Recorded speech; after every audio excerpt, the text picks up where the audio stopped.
What is going on, everybody? How are we all doing? Excuse me. It's fine. Saturday afternoon. It is approaching 4 p.m. Pacific time, which is kickoff for the Austin FC game. In addition to that, it is also the first real day of college football. I have on my side the Austin, Louisiana game. Raging Cajuns out of Louisiana. Not doing so hot today, but our main focus this afternoon is the Austin FC. The Austin FC is Austin FC against Vancouver Whitecaps out of the north. It is being played in Canada. It allegedly is 2 minutes until kickoff. However, I very, very much disagree with that. Boom. That's not the right one. This is the one that we want. And new transition as well. It's not great. That is a hint of what's going to be happening today. We are going to, in fact, be joined by a special guest this afternoon. I'm going to get him on the phone here in a moment. But if you are new, it would mean a lot if you would go down below, right over there, and hit that subscribe button. Turn it gray, in addition to hitting the bell so you are notified whenever we upload. There will be more football videos, NCAA, and also NFL coming up on the channel. There's also, what I have going on? I got a FIFA video coming out. I have the end of 12 minutes coming out here momentarily. Well, not today, in the next week or so. But I'm going to try and get our co-host for today on the phone right now. Give me one moment, everybody. Let's see if I can get this working.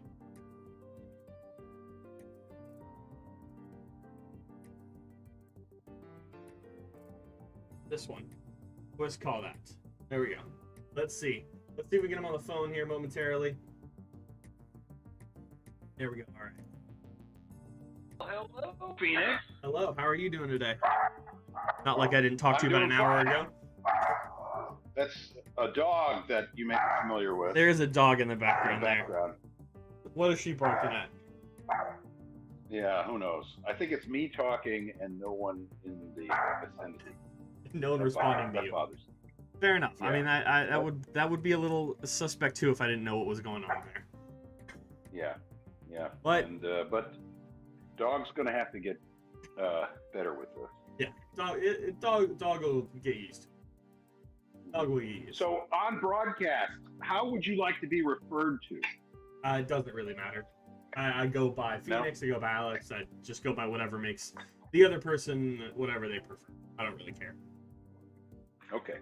There's no brand you're trying to build. Not necessarily. I introduce myself on videos as Phoenix, but that's just, hot shot. That's just what I do. But they're in chat, there's people that call me Phoenix, there's people that call me Alex. It doesn't really matter. Yeah.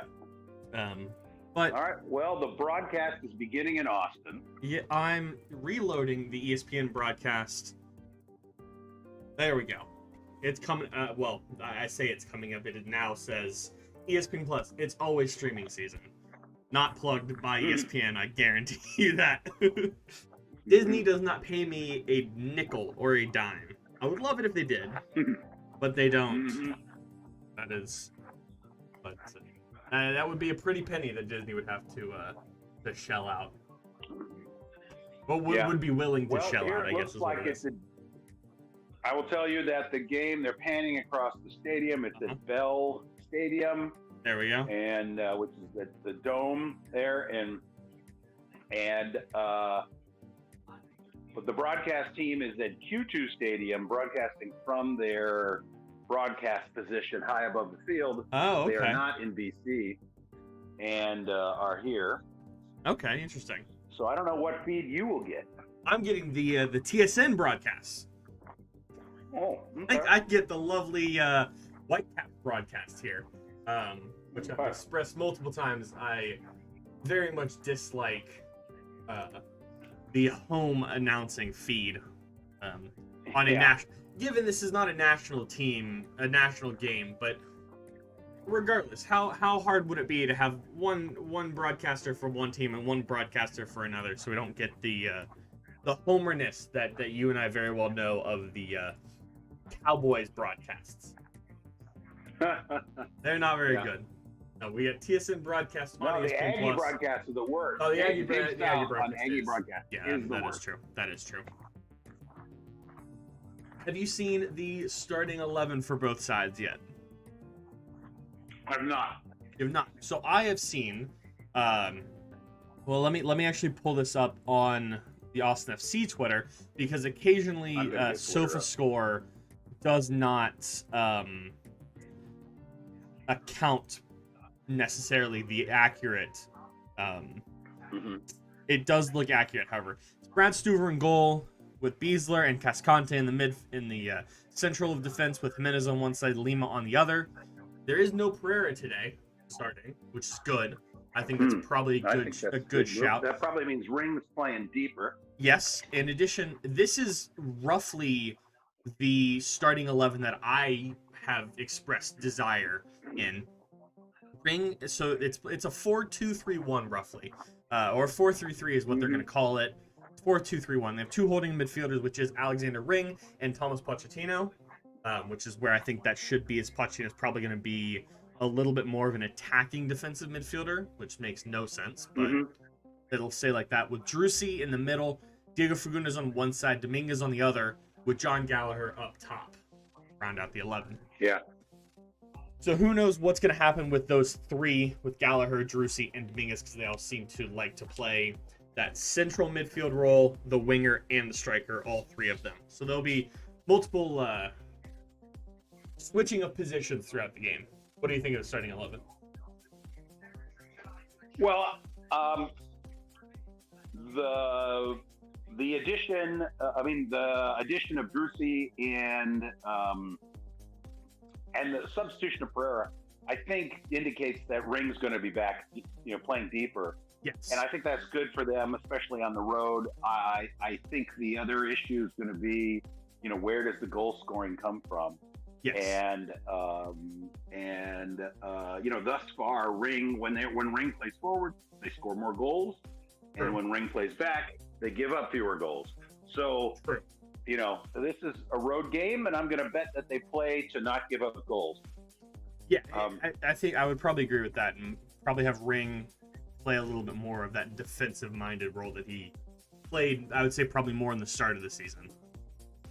Recently. Yeah, and they were quite solid when he was back, and we'll see what happens here. Yeah, they're as far as I can see, they're rolling up a flag. There seems to be about 15 people in the stadium right now, so it's going to be. It looks very empty, from what I can tell. There's the teams walking out. I haven't read whether or not there's restrictions. I would presume they got some restrictions in DC. I'll do a little research on that while you let's see. chat away. Well, they're going to halftime here anyway. Let's get a quick Twitter update, because we love to see what everybody on Twitter has to say. What the actual, what fans do. No, I was wrong. They're not rolling away a tarp. They're rolling out a tarp. They're rolling out the Vancouver Whitecaps logo over midfield. Great. You look at the hashtag VanVATX, and there is a bunch of absolutely nothing on. Chris Bills is about it. All I see. And then the Whitecaps and AM 730 traffic. So there's nothing going on Twitter. So I think a lot of the sports world in the U.S. is focusing more on that other sport today. On the other game in Austin. The other game in Austin, yeah, which is currently. Oh, they did. I got the game pulled up on my left-hand side. 28-12 with 14 minutes left in the fourth quarter. Austin handled the Raging Cajuns from Louisiana. Well, they were up by 21-6 at halftime, but I turned it off. Turned it off. I'm most likely not going to really pay attention. The Whitecaps are actually playing quite solid. They were better. Austin caught them at the beginning earlier of their winning streak, and they're 9 games unbeaten. and Yes. undefeated in 11 of their last 12. So, they're one of the top teams, regardless of firing their head coach. True. I believe they're actually they're like 14 out of their last 15 games, even if you go a little bit farther back from that one loss in June. I believe is June 23rd. I believe is when they lost that game. They had 2 draws prior to that, and then a win the game before that one. So they've had a very upswing in their record from the first month and a half of the season. So a little dangerous today for Austin. Mm-hmm. Yep. Let's see. When did Austin play them first? Actually, the first game that Austin played against them, against Vancouver, was that game from, what was it, 3 weeks ago? Yeah, from the 18th. The 2-1 loss in Austin. So this is the second leg, kind of, if you will, of that. Let me see. Well, that's the game that Austin took the lead and got the early goal and then cratered. Just cratered. Alexander Ring with the 37th minute header in that game. Let's see. Hazel in goal for them. Gaspar, Jungwirth, Goody, Bikel in the back. Tybert, Baldissimo. I think he's Usu, Gald, White, and Dahomey. The homie's on their right wing. Christian the homie. Yeah. I don't know how you pronounce his name necessarily, but there it is. I think it might be Dahom. I think that's right. But the homie is the homie's fine. So according to TSN, Austin's playing a 4-1-4-1 with Ring as the only holding midfielder and Pochettino playing as a right midfielder opposite of Fagundes on the left, with Drusi and Gallagher in midfield and Dominguez up top. So I don't know who necessarily to believe on this one, but we'll see. We'll see what Josh Wolfe has to say about this. Well, that's always interesting to see what Josh Wolfe has to say. Yeah. He says rarely anything interesting. That is true. It was also a very lackluster start to the game from the commentary at TSN. They did lineups, and they're like, oh yeah, game's kicked off now, by the way. Yeah. It's a rather quick start here on the Austin broadcast. Yeah. But, it's good to hear the voice of Adrian Heath as opposed to whomever. I don't even know. TSN don't even know who they are. Happen to be. Early throw in here. See, now you and I are on a different sequence. That's the other thing. What is the timing on yours? I'm at 45 seconds now. Yeah, I'm 1 minute and 31. Okay, great. Let's see. Yeah, so we're gonna have a hard time. I'm gonna try to keep my mouth shut and let you. Wait a minute. I might be able to fast forward a little bit. I've gotten to 116 now. That's as far forward as I got. 120. Okay. Well, I'm a 10 second. Almost 2 minutes now. 2 minutes. Oh no. All right. Well, we'll see. That's an early run. Weird, interesting fake there by Gallagher. Goes down this right-hand wing. Gets a cross in. And yet, Austin seems very dependent on these swung balls into the box, but it doesn't look like they're dedicated to putting people in the box. Is what it seems like. Yeah, that is the issue. That is the difficulty with having that kind of a lineup, and with a Dominguez up top, because he's just not a fox in the box. No, he's not. He's a winger that's not normally, is probably designed to hold outside the box for a long ball that, bounced its way through the box and out to him, or on top of the box for a too overcrowded 6-yard box. And see that. And so it does look like, in fact, that the lineup that you see on screen here that is Sofa Scores is they have messed it around as well. They now have Dominguez playing up top, Gallagher playing on Austin's left, and Fagundes playing on Austin's right, which is not what I see on screen right now. Oh, jeez. Anything that's not the official broadcast from Austin is wrong, it seems. But Austin also... Well, you're going to see in a moment tackle. Pochettino's going to lose the ball, and then a tackle up high. But there, just lost the ball. Drusi gets a handle on it and plays it across to Cecilio, who does not quite finish. He's not quite quick enough, it seems, there on that. Yeah, he's staying on down. One. He's going to... I'm going to predict the future, Alex. He's going to get up and get on with it. Yeah, of course. That's just my prediction. I'd probably agree with you on that one. That's not a great... That's the other thing that I have an issue with Austin, is it seems on that replay, you see Toto lose the ball and just stand there and like, well, shucks, I've lost the ball. No. Yeah. Fight back for it. Try and tackle him right back and try and get that ball directly back from him, and don't wait for somebody else to come over and cover up for your mistake there. Yeah. It seems like there's a very few people on this Austin lineup that actually fight for a ball back. They get tackled and fight for it back. Ring is one of those, like you just see there, but commits a foul.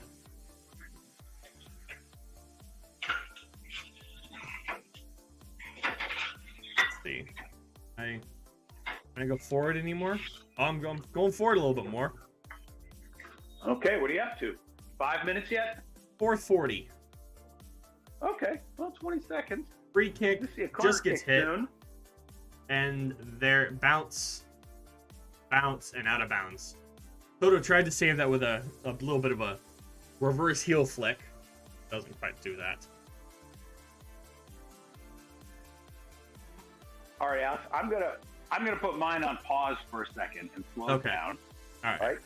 And I'll count it to 10 or 20 and slow mine down. All right, sounds good. Let's see. The referee's just blown the ball dead on this corner. Going having a talk with Hector Jimenez and Bikel. And let's see. There's the whistle. Corner kick is hit. Deflected out by Ring. Dominguez tries to contain it. That's a foul. All right, there's the foul on Diego Fagundes there at 5:35. Yeah. Let's see. That's I've just noticed just now the socks say Listo on the front of them. I hadn't noticed that prior. Yeah, if you look at Fagundes' socks while he's on the ground, right where they roll over, just below the stripes. Maybe it's just his, because I'm looking at Drusi's and they don't have them on the front. If you look at the front of Fagundes' socks, they have...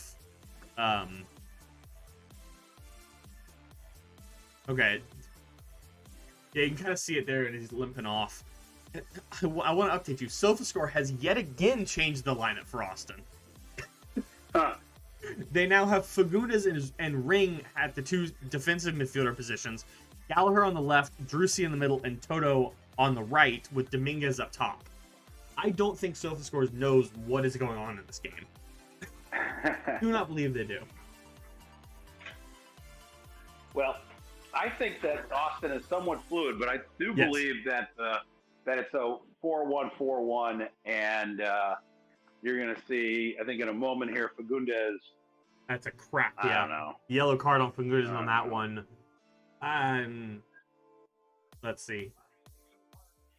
Be careful touching the referee. They're gonna show some replays of this, Alex. You take a look at Fagundes' left foot and tell me what you think. Let's see. Referee, he's getting a long talking to. All right, let's see this first replay. I mean,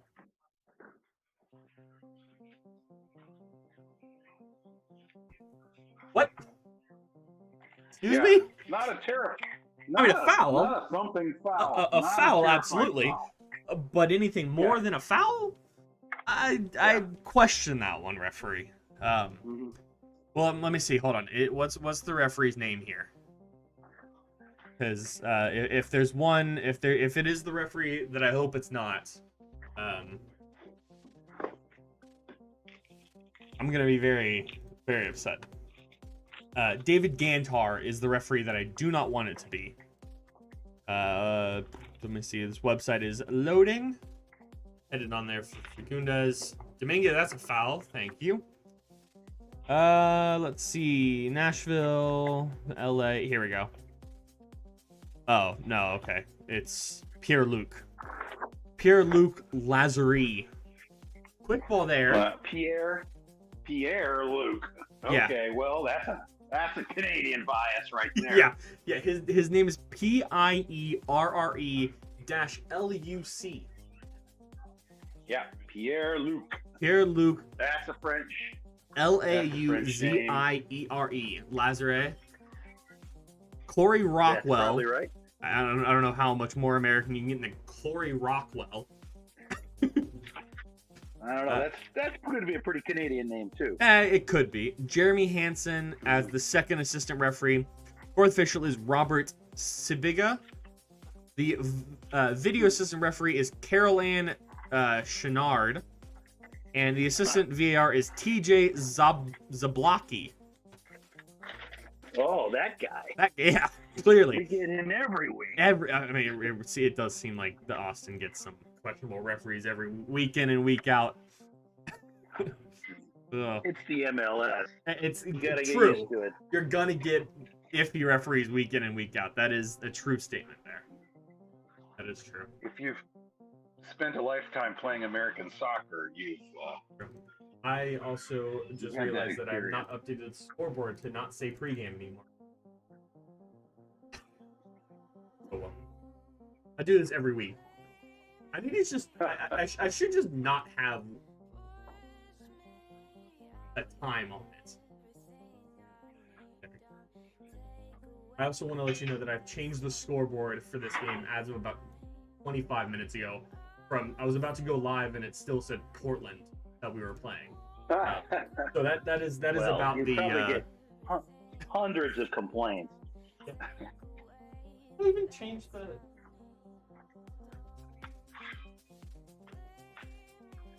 But I did change the. But I had to double check that I still didn't have Austin FC versus Portland. The stream. I was not prepared for this. I prepped the audio issues and then nothing else did I do. Oh well.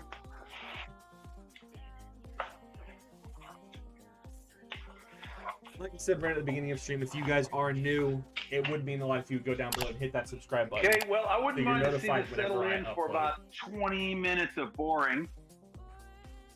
Repeat that one more time? Get out of the first half. 30 minutes of boring, let's say. Yeah. And get out of the first half. Let's hope. And then, yeah. What is your, do you have any predictions for this game?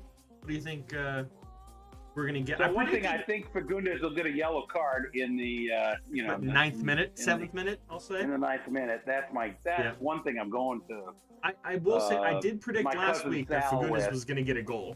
I did predict that last week. So, except I also predicted Fecundas' goal and win. We got a goal and we don't have to talk about the result. It was a goal, and that was about it. Never mind all that. Yeah, the result, whatever. I'll tell you, I'm happy to see Gallagher in there. I think that's a nice addition to the team. I'm happy.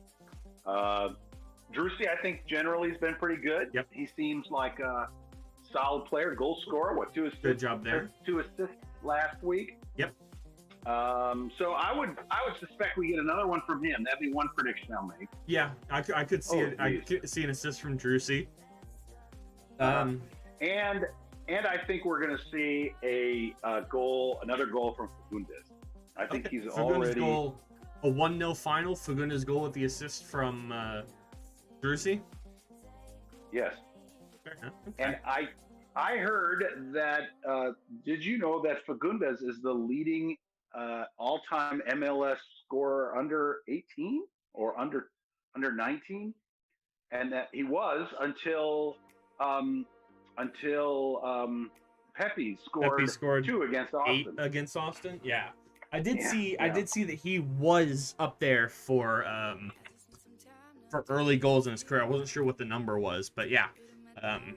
Fagundes had a very early career, I believe, up in New England, if I'm not mistaken. In New England, yes. Yeah, he played for New England for a couple of years.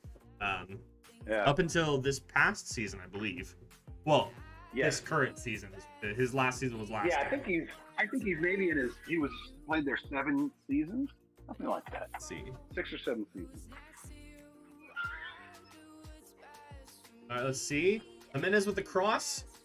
Oh, Gallagher's off his head. Drusi recovers this. Puts him back in. Deflected out to Ring. To Lima, who's going to swing one right back in.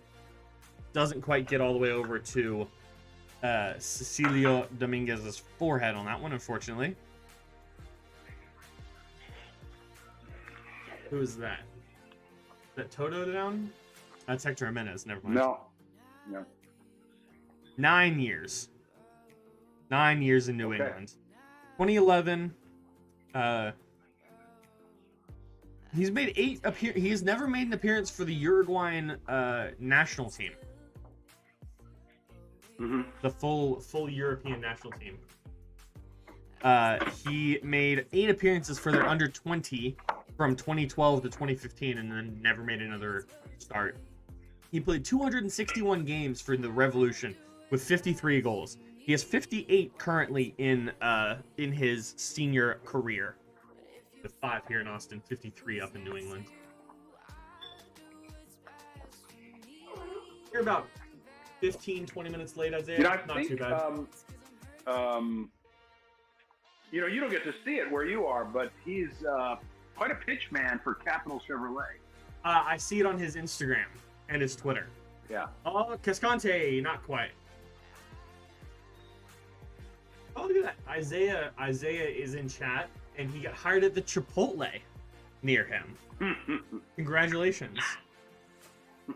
Do I ever go to any of the games? Well, unfortunately, soccer guy, I live about 2,700 miles away from the stadium, so not yet. You have. I've been to the stadium, but I haven't been to a game at the stadium. But we will change that. We will change that at some point, whether that's this season or next season. That will change. It will change. How you doing, DSO? Are you flooded currently, or are you not quite as flooded?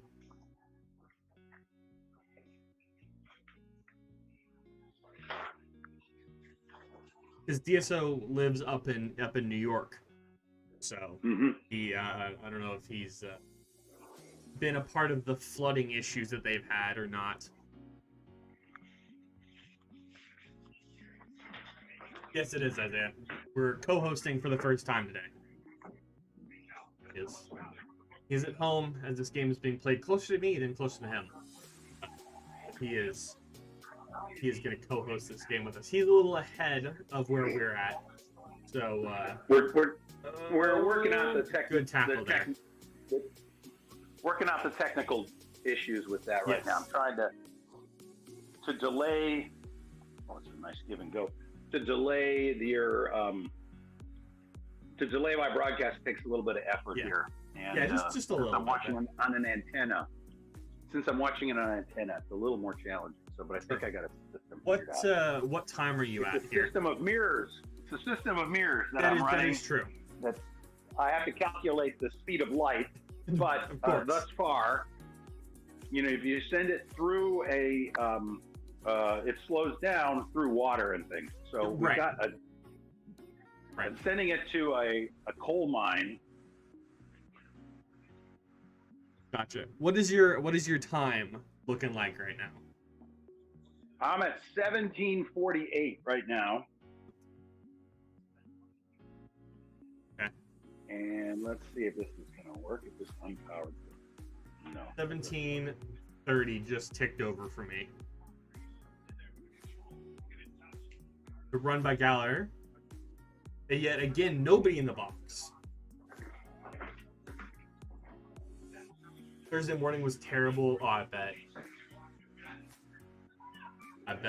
Is there another one? where he said, "Yeah, I tried to get him on for this one. I was gonna do this." Well, now the technology is telling me that I need another USB connection on my television to do a. If I want, I have to plug in a memory stick into my TV in order to pause live TV. Weird. Strange. It's with the Roku, and it's pretty slick that it works at all. But yeah, true. I may have to. Oh, true, because you're not watching it on.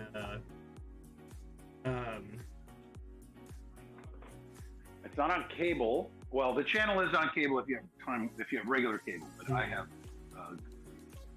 Oh, that's right. Soccer Guy is a primarily Spanish-speaking FC Batis FC way overblown team supporter. Ah, yeah, he's one of those weirdos from that north part of Texas that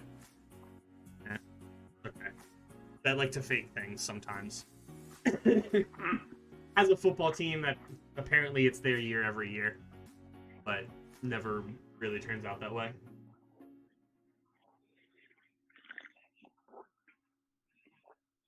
Try to get a give and go there between him, who's that, Drusy and Gallagher, but doesn't quite connect. Yeah. Hey, Alex, Cowboys fans. Cascante must have had his red card appealed. Yeah, no, it was. Yeah. I forgot to ask about that. Yes, yeah, he got it. When was that? That was, yeah, he got his red card appealed 4 hours before the next game. And that's why the Dancing Bears started. Well, yeah, he played the second half. Yeah. Yeah, he played like the last 10 minutes of the game or something. Mm-hmm. What was that against? Was that against Portland that he played, or was that because he got the red card? Because that was against Vancouver, right? When he got that red, or was that Salt Lake? That was Salt Lake. So that was August 14th that he got the red. He didn't play. He didn't start against Vancouver last time. Romagna did, and then he got subbed on. Timeline. 89th minute. So for some reason he came on. Oh, I think as an attacker, they had him playing the tip of the attacking spear. They had him as a target man. PK as a PK as a Jared PK type of thing. Just boot him up front and try and get his forehead onto something. Yes. Yep, I think that's exactly it. That's Giants winning the NFC East. I don't know about that one, dude. Washington, you don't give enough credit to. Okay, is it? Yeah, true. Well, viewers are going to, depending on where you are in this feed, the at 21:30 or so. We're about to do another great attack, right there. And the ball comes in wide from the left wing. Drusy again, slotting one across, and it just, Gallagher. I think it's Gallagher's head is just a little high for him. Drusy cuts inside, puts one in with his left. Yet again, just about 2 inches too short. Mm-hmm. That seems Austin is putting quite a bit of pressure on them, and they find people open with the ball. Yes. Which is good. I mean, I'm very optimistic for this. There's numbers, and there's a commitment to going forward. I would agree. I think that the fact that we are using somebody apparently, well, I think we'd have to be. Yeah, I don't know. I'm still trying to figure out what formation we're playing here. Because at some points it looks like a 4-2-3-1, so it looks like two holding midfielders. And at other points it looks like a 4-2-4 with just two holding midfielders and four midfielders. And at other points it looks like a 4-3-3. I see it looking also like a 4-1-5. Yeah. That they basically have 5 guys who are sort of at that end of the field, and another 5 who are at this other end of the field. Yeah, and yeah. that's it. I'd call that a 4-1-1-4. So you got 4 defenders, 1 midfielder, another kind of midfielder. All right, we got something going on here. 23-35. Austin has a great scoring chance. Ring crosses that over to the other side of the field. That's Lima. Lima Gallagher. Lima's going to make a great cross. Gallagher with a cross. Bounce back out. Ring. Ring's trying to find Lima. He does. Through ball there. Puts one in. Dominguez's foot. Back to nobody. Dominguez. Back to nobody again. Bounce off everybody. Whiffed on it. Jeez. Yeah, Dominguez whiffed on the ball. Yeah, he does. Well, it looked to me like he got blocked by both of those two. Who's that? Florian Youngworth, and Godoy. Eric Godoy. On that one, it looks like he got like boxed out basically. Dominguez. Oh, the first one. The first one you're talking about. Yeah. He's got a big butt. He cannot be shouldered off a ball like that. Yeah. No, I thought you were talking about the second one. You're talking the first one. He just completely whiffed on. Yes. The second one, they were both just in front of him.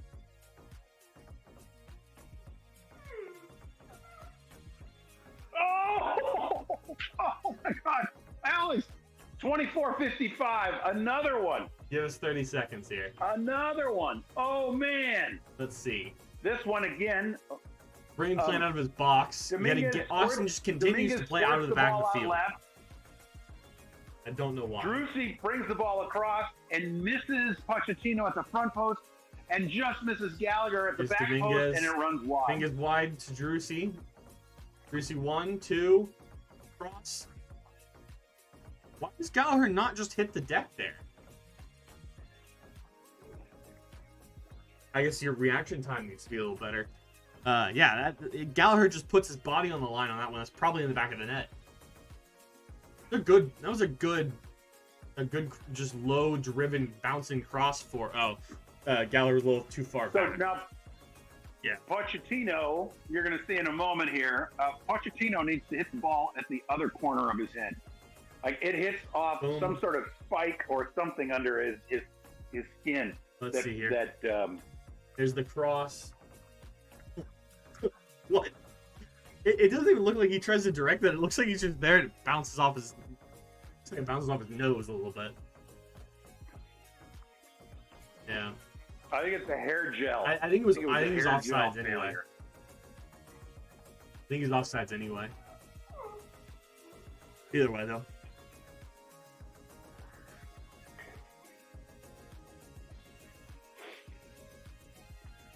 Clemson and Georgia is now on. I'm currently watching the Texas-Louisiana game on my other monitor. Well, this is an interesting setup here, Isaiah. You wanted a setup tour. So this side right here, I have 4 monitors currently. Alex, have I lost? I think I've lost audio here. Nope, I'm still here. I was talking to Isaiah. Oh, yeah. Okay. Yeah. Gotcha.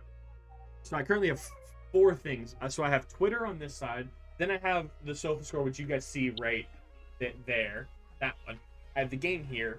I have chat here. I have my Streamlabs there. I have my dad's call there. And then I have the Texas-Louisiana game right here for me. I got a lot of stuff paying attention to. I was just telling Isaiah what everything I'm looking at right now is, as my head is on a current swivel of Twitter, SofaScore, game, making sure my stream is fine, and then the end of the Texas game. I got 4 different things I'm looking at right now. A lot of stuff. I got a whole set. Yeah, I have an entire set, which you will see in a video coming at some point when I get things set up properly. Oh, Dominguez fight for that ball. Okay, I don't know how it's a foul on Dominguez there. 28 minutes in or so, 20th minute. Mm-hmm. Yeah. Referee's telling him to calm down. I swear, I just heard Dominguez say, I need to calm down? No, you need to calm down. Yeah, Dominguez just got a head in his chest.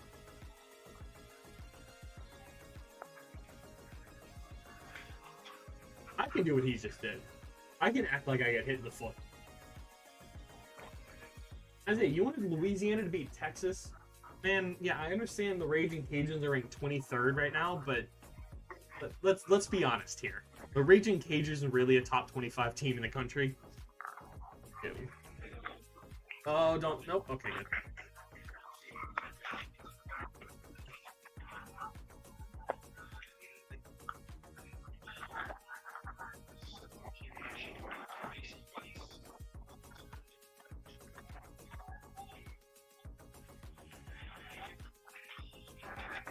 Just ring with the ball here. Boots one up top, and yet again, there's nobody up there. Which I'm very confused of how you're playing a 5-0-5 or a 5-1-4 or a 4-16 to 16. I don't know how you don't have anybody up front to get on the end of some of these games, some of these balls from the midfield. Well, thus far on the crosses, they've done a pretty decent job in the last 5 minutes here at getting people up. You know, I mean, the last 2 crosses that came, they had equal numbers, and so I wouldn't argue with what they're doing now. No, no, I'm thinking on top. If I can speak properly, on some of the long balls from Ring, it looks like somebody starts their run. Ring then winds one up, and by the time he actually lets it go, they've stopped the run and have come back, and it just bounces slowly to the goalkeeper. Not just in this game; it's just a consistent thing that I feel like Austin can't get anybody on the end of some of these long balls necessarily. Oh, that's a great long ball there from who's that?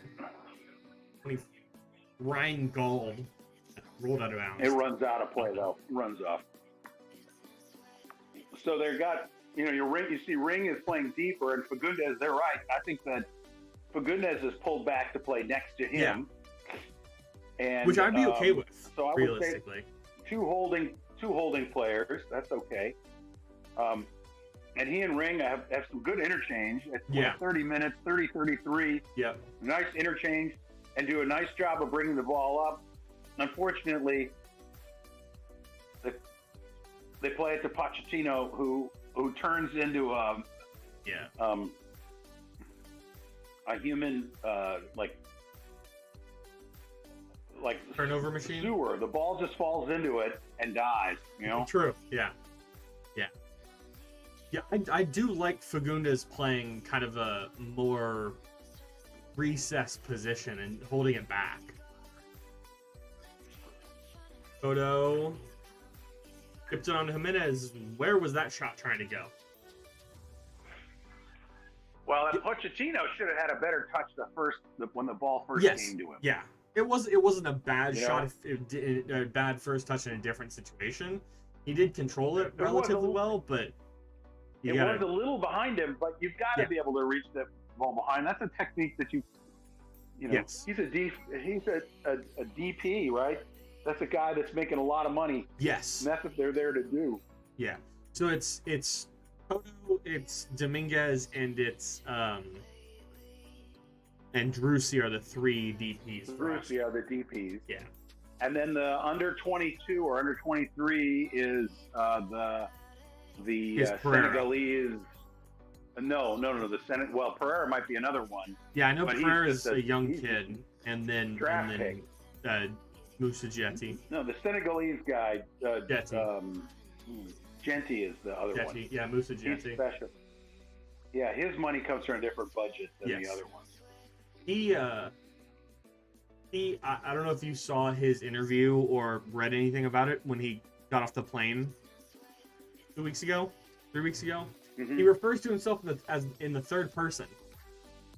Oh, I like that. I do too.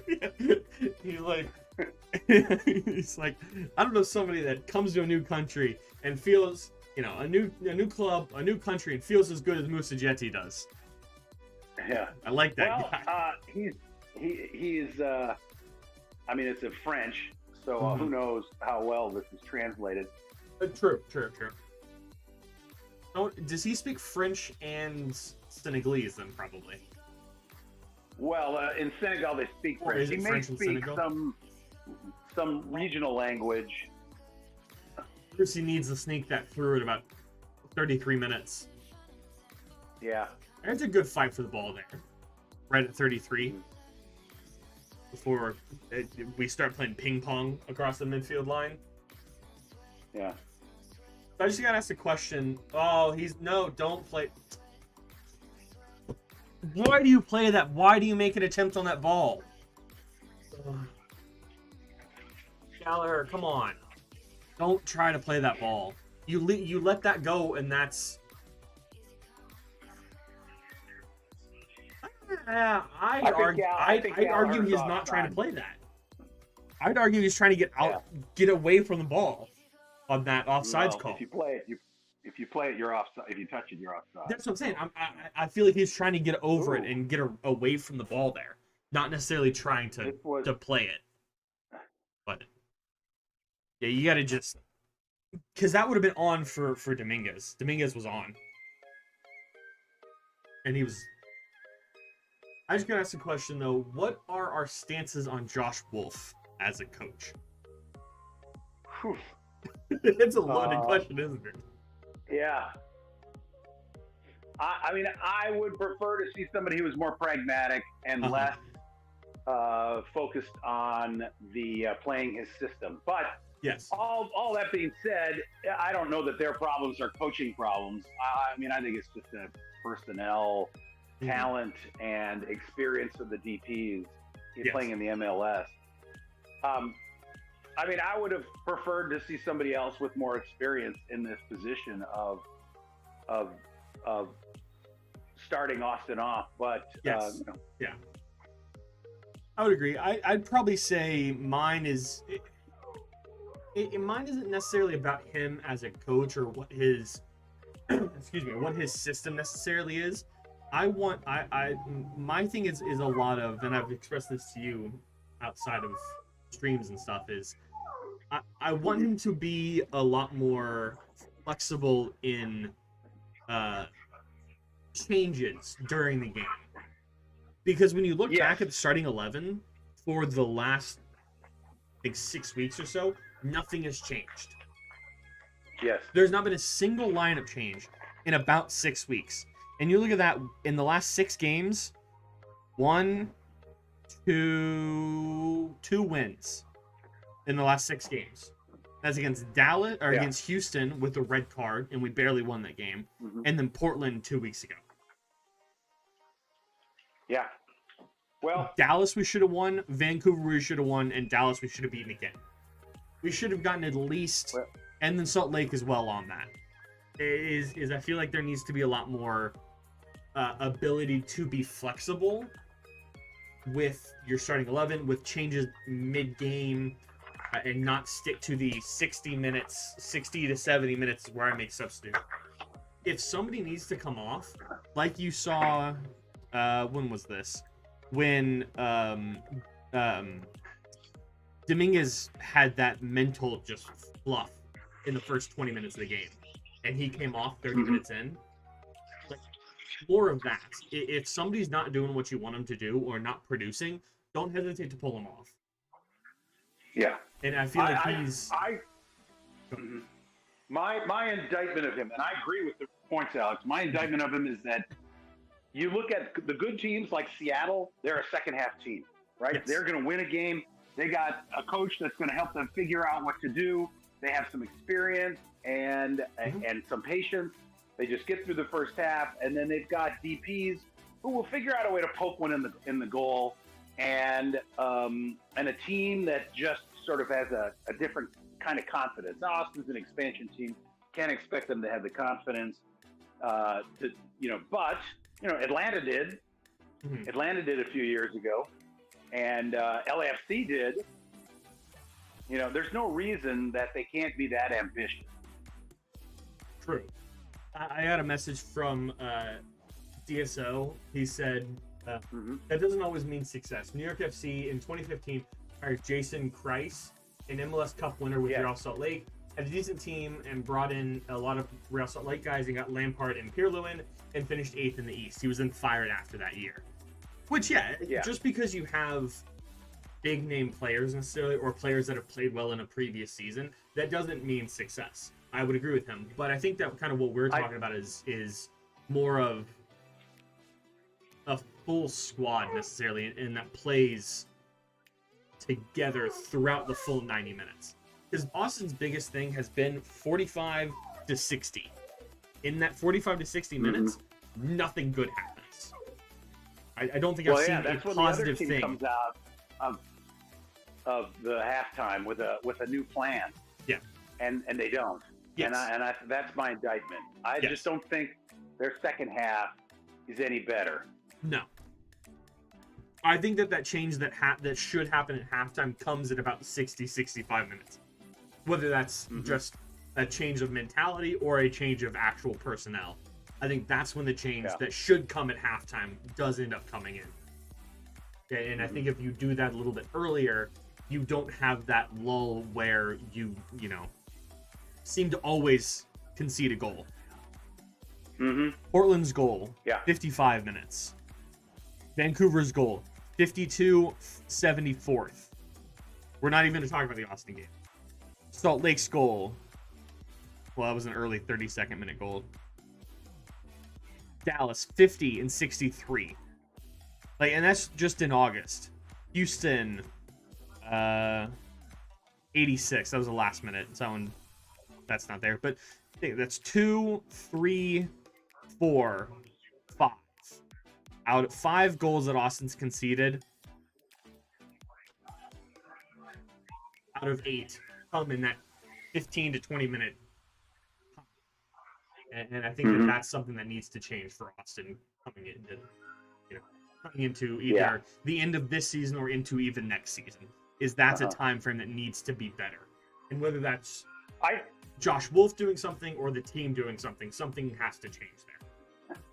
Yeah, I don't think Josh Wolfe is going anywhere. So I think he's going to have to change his ways. But one thing I will compliment Josh Wolfe on is he's got an excellent polo shirt game, and his polo shirts are from a local Austin manufacturer called Cricket, which is a company in South Austin that makes and sells shirts. I don't know where their shirts are made, if they just design them and have somebody sew them overseas, or what the story is.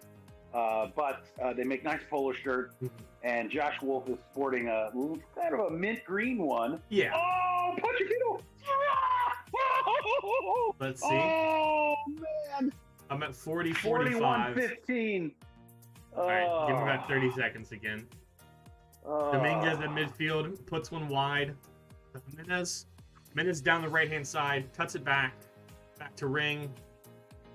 Ring to Fagundes. Fagundes pushes up the field a little bit more. Trades it back to Ring, who finds Lima. Well, actually cuts off by Driussi, who finds Lima. Lima with a cross, low cross. Toto, come on. That sounds about right for an Austin game right there. That's it. That sounds about right for an Austin. And then they're on the counter, but that's cut out early. My biggest issue with Josh Wolfe's polo games. Why is it? What was his first green polo reward on the 21st of August? Why is it the end of August for the first time you wear team colors? Yeah, that's a problem. What? You're right. What? How hard is it to supply a roughly green polo shirt? I can go into my closet and find probably 3 of them. Yeah, and that doesn't necessarily mean that doesn't have anything to do with his coaching ability or presence as manager, but that's not a great pass there from Pochettino there. Jimenez throw in at 42. Not great. But you would like to see a coach wearing your team color on the sideline. I would agree. I would agree with that. And it's a fitted look. I think it's a fitted look, which he looks like he works out. He's probably stayed in shape. He's just, at least on my feed, at 43.04. Makes a quick pickup of a ball out of bounds in front of him. Yeah. Does that well. Let's see. Throwing here for Vancouver on my side. See where this ends up going. It's a little soon to speak these words, but I'm going to go ahead and do it anyway. All right. Austin hasn't had a turnover, any bad turnovers. True. Let's look at, if we want to look at some actual stats. Let's see if there have been any turnovers necessarily. 51% possession, 6 shots, 1 on target for Austin. Okay. Vancouver's had a single shot, according to SofaScore. Mm-hmm. One. 3 shots off target, 2 blocks, 1 corner. Oh, that's a corner. That should be a corner. Mm-hmm. 252 passes. Yeah, for some reason this doesn't necessarily count turnovers. This counts possession lost, but I don't know what that counts. 10 tackles, 2 clearances, 2 interceptions. Allegedly, this says that Vancouver has 4 interceptions, but nothing in a real dangerous position. Any big chances? Horner does absolutely nothing like normal. Yeah. All right, well, nothing there for what we're looking for.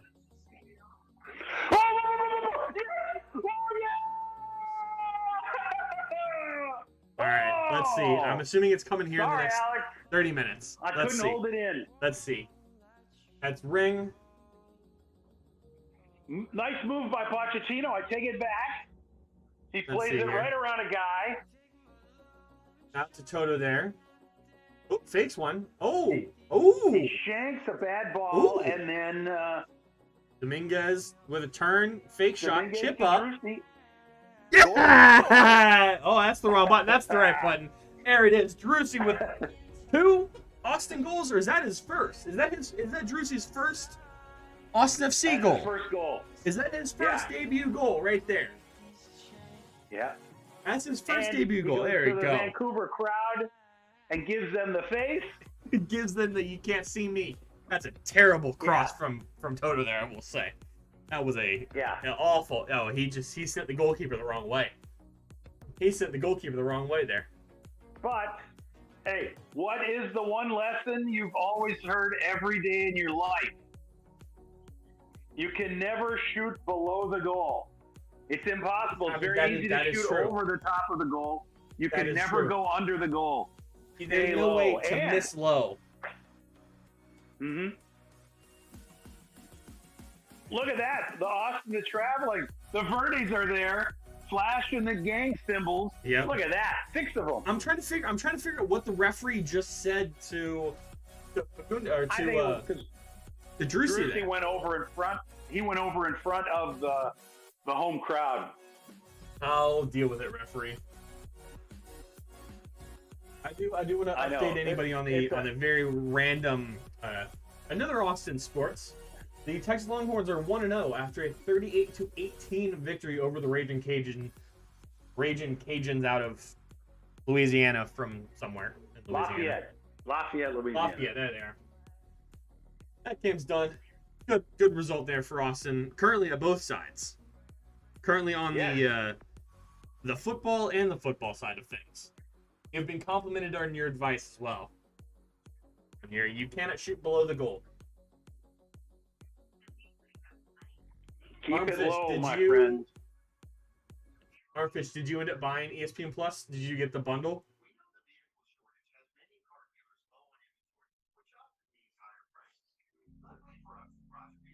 I don't know. How do you feel about the coaching interviews at halftime?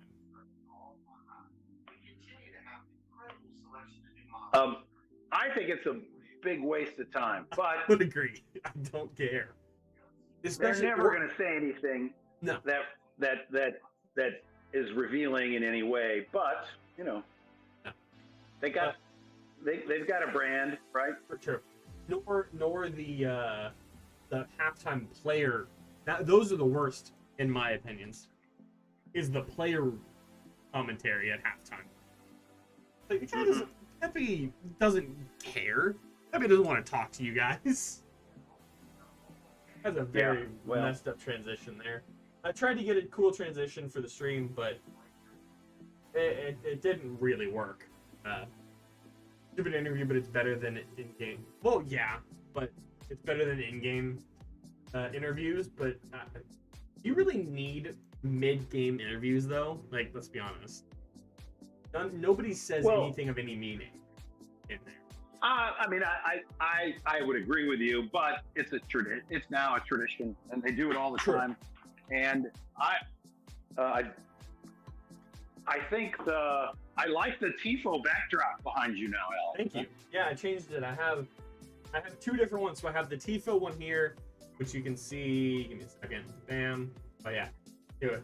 I'm not sitting behind a real desk here, guys. I know, surprising.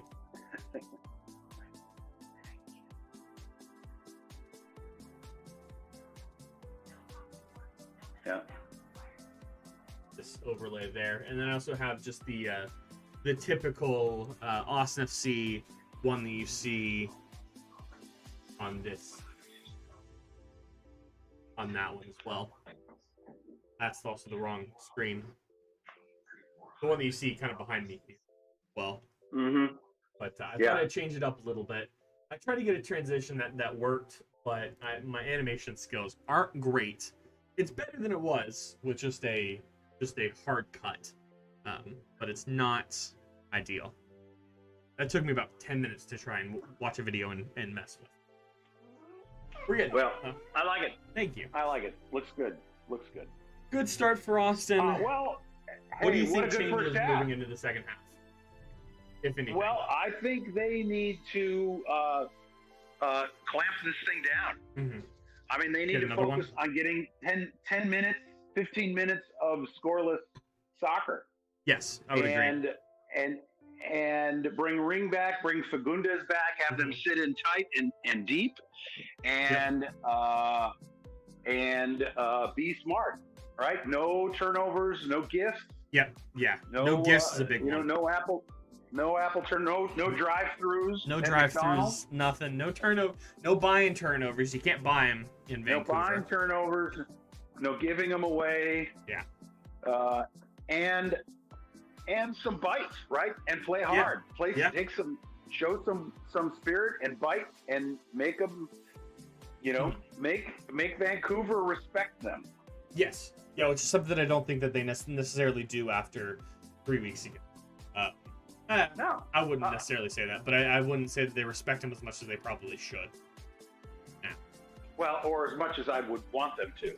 True. Should respect is earned, and you got to earn it. And this is how they earn it. That is true. On the substitution front, what would you like to see, if anything, or would you like to wait until the end of the game to bring it up to change formation or change subs? I wouldn't mind going to see them go with three central defenders, but not changing the personnel. I would say that they should bring Ring all the way back. Okay. And I've seen them do it at the end of games in the past when they've nursed a lead. He's played like one of the third central defenders. Right. And he will park real deep. Mm-hmm. And when he parks himself real deep, then you have a Fagundes, or more likely a Dominguez, or somebody will come and sit and play then in front of them. Gotcha. Yeah. So that's what I would expect to have happen. Yeah, I did see Ring kind of do that in the first half of when they're playing out of the back. Is you see Hector Jimenez and Nick Lima push forward on the wings, and Ring drop back between the two, and Beezer and Cascante push a little wider and allow Ring to sit between them. I have seen him do that earlier in this game as they're trying to play out from the back, but it reminds me a little bit too much of U.S. men's national team Bradley play style, which isn't my favorite, but I understand why. I do like the fact of, getting him kind of involved up front. with not necessarily as far forward as he was, say, last week or the week before, but kind of in that midfield third while we're pushing the ball in and getting a couple of balls into, Fagundes or Gallagher or Pochettino outside the area in front of the 18. I do like having him being able to push forward like that, or really whether that's Ring or Jimenez or Lima doing that. I do like kind of the defender pushing a little bit forward too, while compensating in some way to cover where he's at. But I would probably pull Gallagher off at some point. Maybe not right at halftime or in the next 10 minutes, but maybe at that 60-minute mark to get whether that be Musajetti or Stroud or Kukutamane a little bit of playing time as well, if we stay at 1-0. Yeah, I think it might be fine for the Senegalese guy, the Justa, to come in, only because he's a big fella, and if they let him run up front and just torture them, play really one guy, and have him play all the way up top, and just look to stretch the team. Yeah, and because when you look at what Austin plays like, that's what it is they play with 5 midfielders and 1 guy up top, and I don't think that either Dominguez or Drusi or Pochettino or Gallagher is that guy that will sit up front and just run circles around your 2 center backs. And I think Jetty fills that role very well. From watching, I don't know if you remember, but right when we signed him, I got a stream copyright striked by the French Second League. Yeah, because for some reason I couldn't watch 2019 highlights on stream on YouTube. They're posted on YouTube, and I pulled up a YouTube video, and I got copyright claimed for it. I'm like, okay, cool. Also got copyright claimed from watching Euro highlights as well. And it's like, guys, you post these on YouTube. What's the difference? Yeah.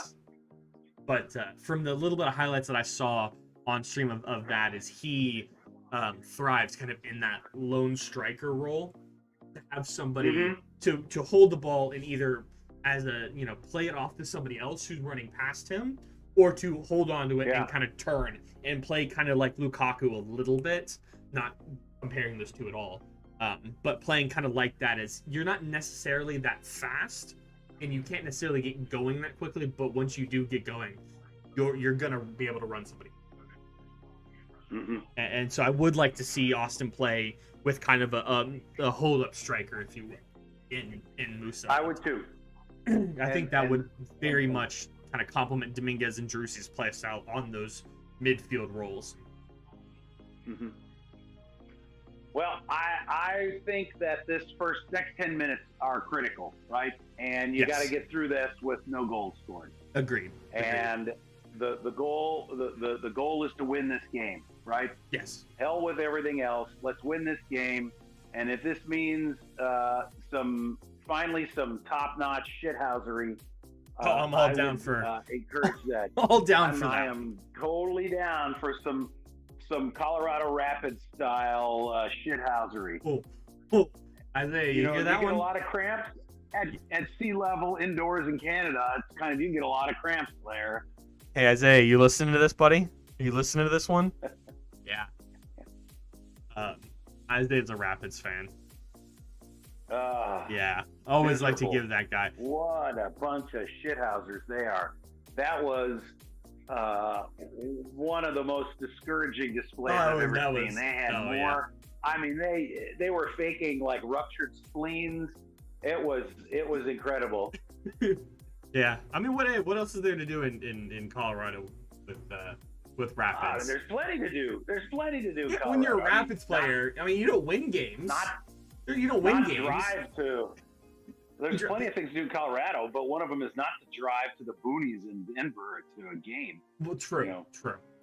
I'm saying in that area, if you're a Rapids player, what else is there to do? Because you don't win games, you don't lose games. You just kind of have to do something. So you fake injuries. Yeah, that's exactly what it is. Yeah. Nah, they're doing really well this season. They're a tough team. they are. That's finally a decent team. I mean, they were garbage for years and years and years. Isaiah says, Like we're defensive first, of course. Team. Y'all went through the blender. Yeah, the blender. That's right. Hey, Isaiah, do you call the blender a 1-0 win? Because that's a very generic blender.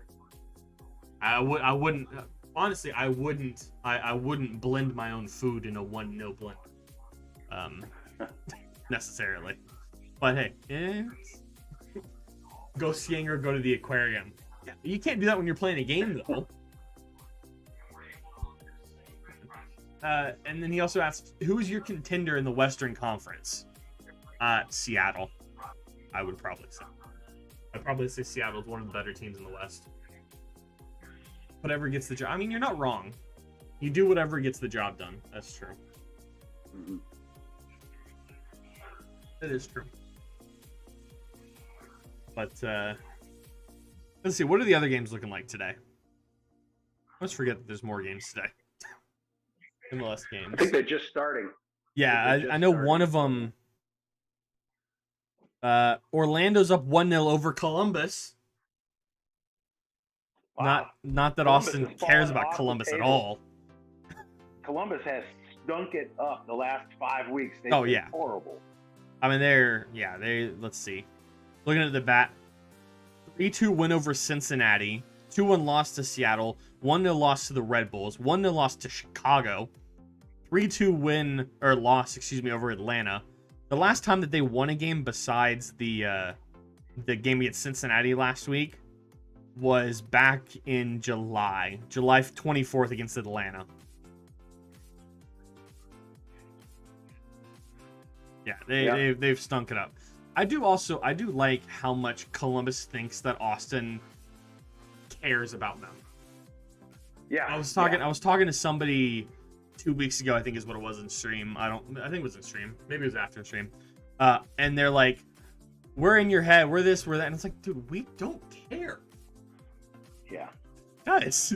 It was never Austin against Columbus. It was never To Columbus. Oh, Columbus just yeah. conceded again. It's 2-1. Oh, wow. It's 2-1, 31st minute against Orlando City. Daryl DK man. with a goal. Oh, good. Yeah, 26th minute. News. And then Sylvester Vanderwater in the 29th. Uh-huh. Good to see Daryl DK is still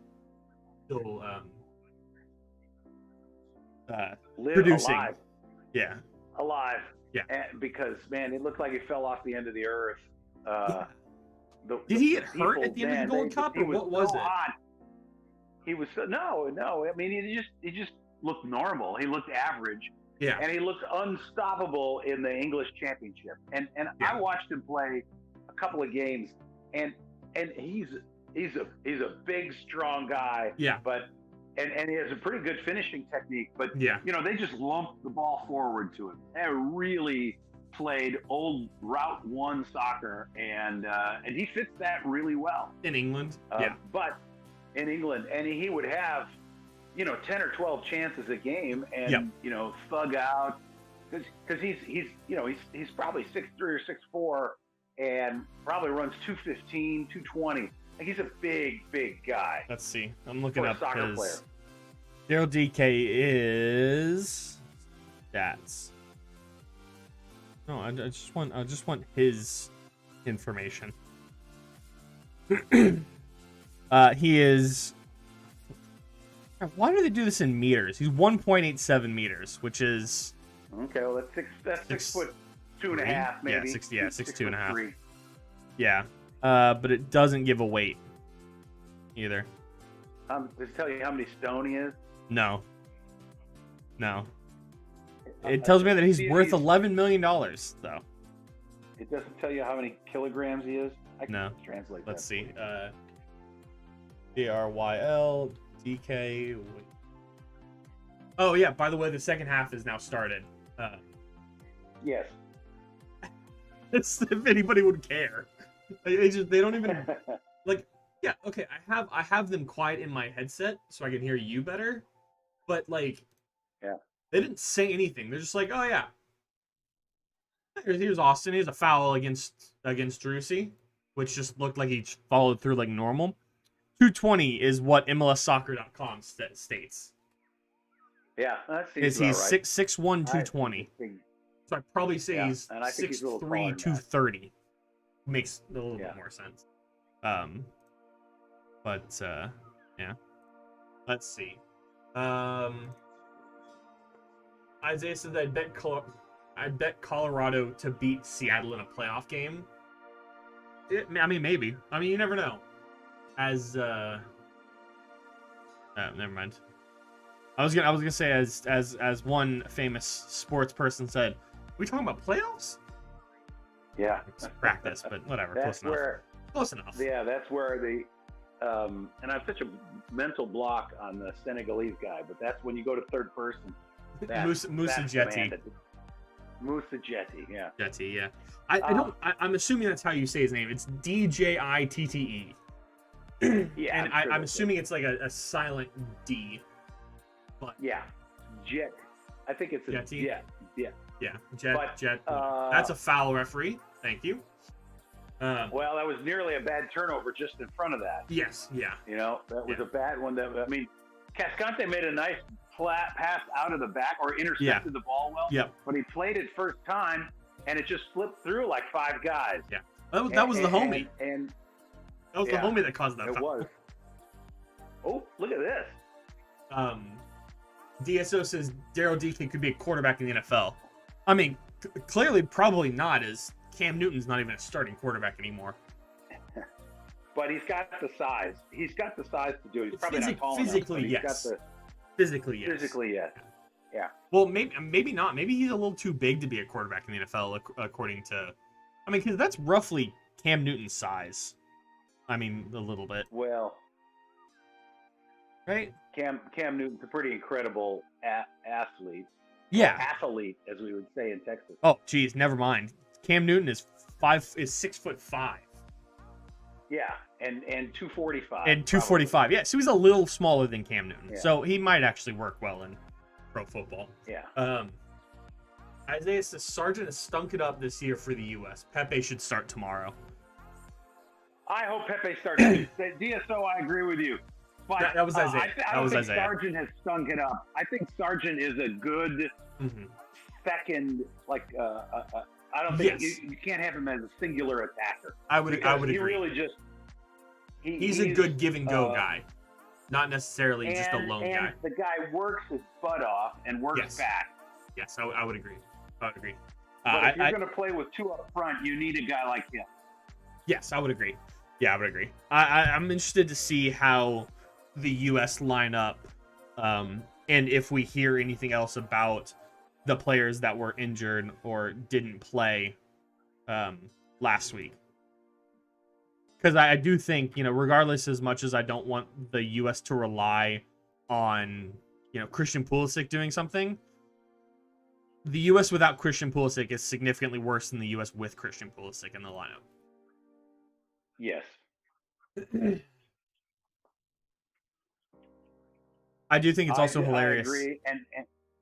And to get back to this game, yes, Austin is giving up a period of extended possession to Vancouver, and they're very much so, and defending. They're going to defend and defend and defend, and now they've picked it off, and Ring's got it, and he's chipped it over the top, trying to reach Gallagher, who commits a foul up 90 yards from goal. But I like this. I don't mind this at all with it being sitting deeper. They just got to make sure they don't let any penetrating passes into the middle to these target guys up the front. Agreed. It's looking like 1, 2, 3, 4, 5, 6, 7, 8, 9 players back, and then Drusi and Dominguez are playing as basically midfielders while there's 9 people at the back line. Yes, that's right. It does look like that. And there's 3 backs now. No, I guess it's still 4 backs. Doesn't look like they changed the formation. No, other it looks than exactly the same.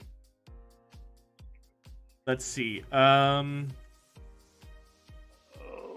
Cascante stumbles. Zach Steffen will miss out once again with the back issue tomorrow.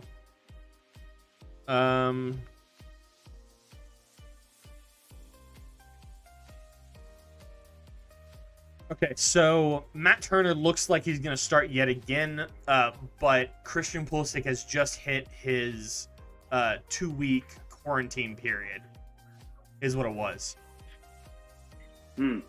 He had a positive COVID-19 test on August 20th.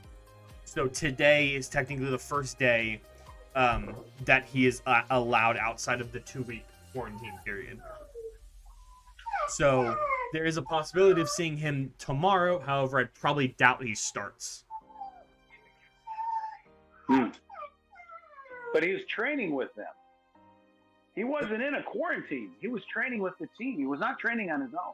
According to, I mean, he did say that he. I mean, I don't know necessarily. Maybe he couldn't travel, and that's why. Is like he couldn't leave the country with it. And that's why he didn't go. But he did have a positive COVID. I remember seeing on his Instagram page as well, a couple days before my birthday, that he had a negative COVID or a positive COVID test. So that's my only like. That's why I don't think he played. I don't know why he didn't go. This referee's questionable again. Lovely. I love how I hate saying it, but I say it every week with the MLS. This referee's not good. Oh, yeah. Yeah, but Good tackle there for Gundes. Isaiah doesn't rate Zach Steffen that highly.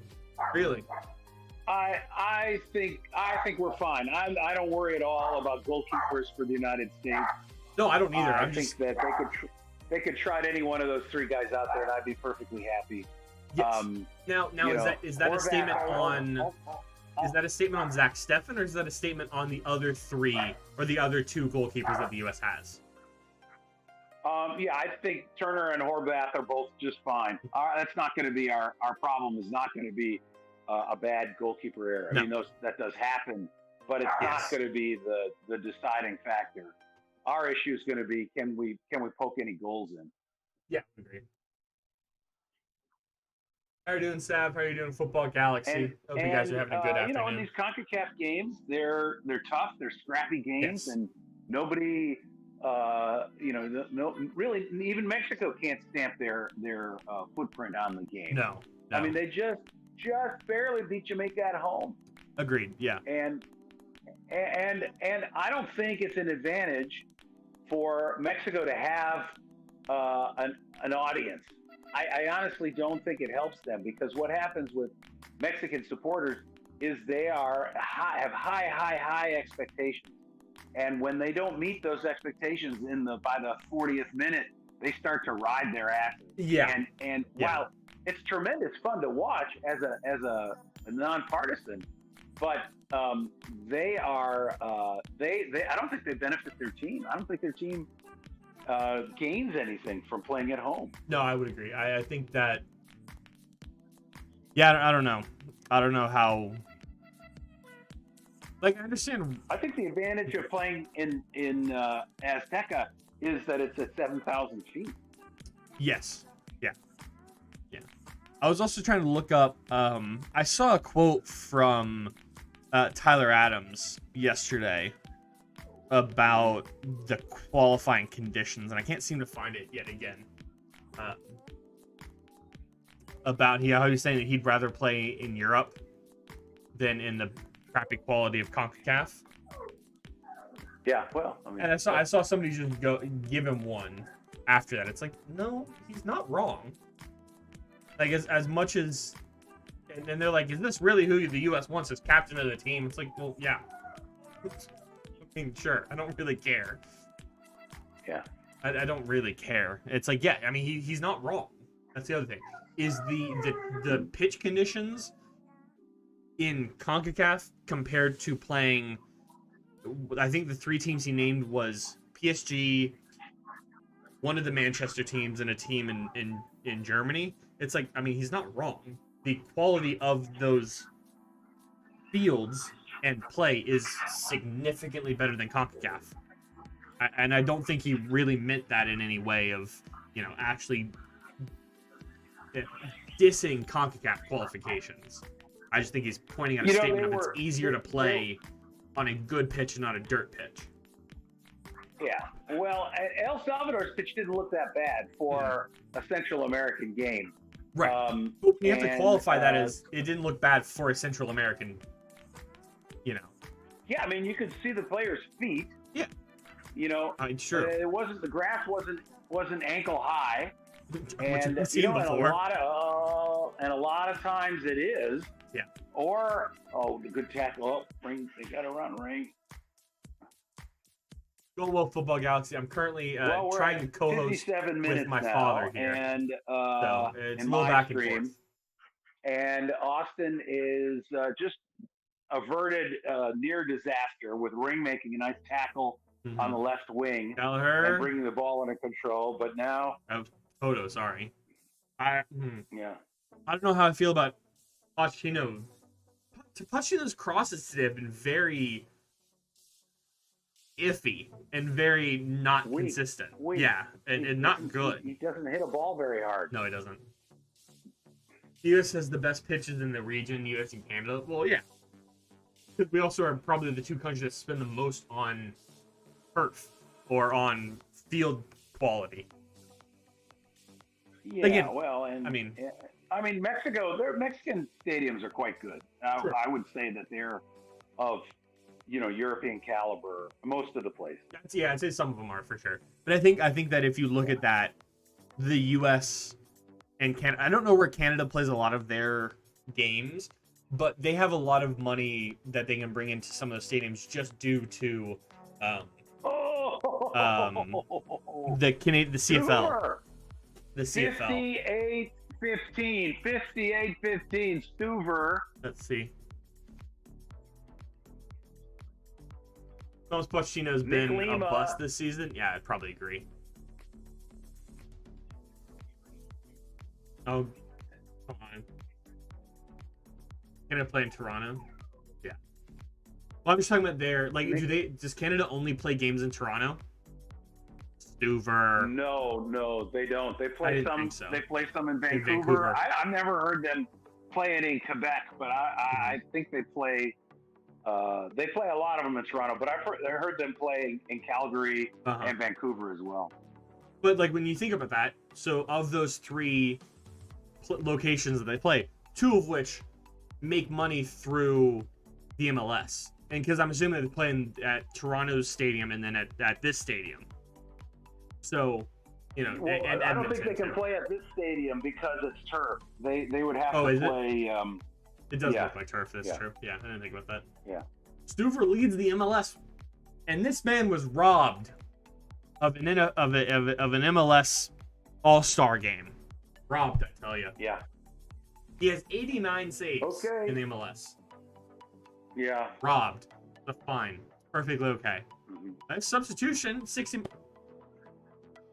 Off goes Gallagher. You picked that one right. Okay. And now, the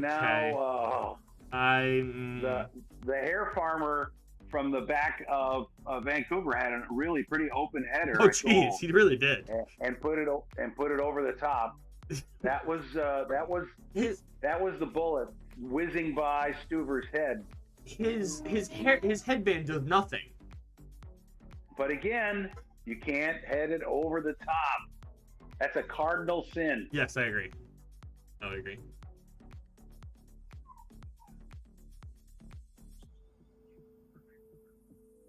Yeah, I would agree.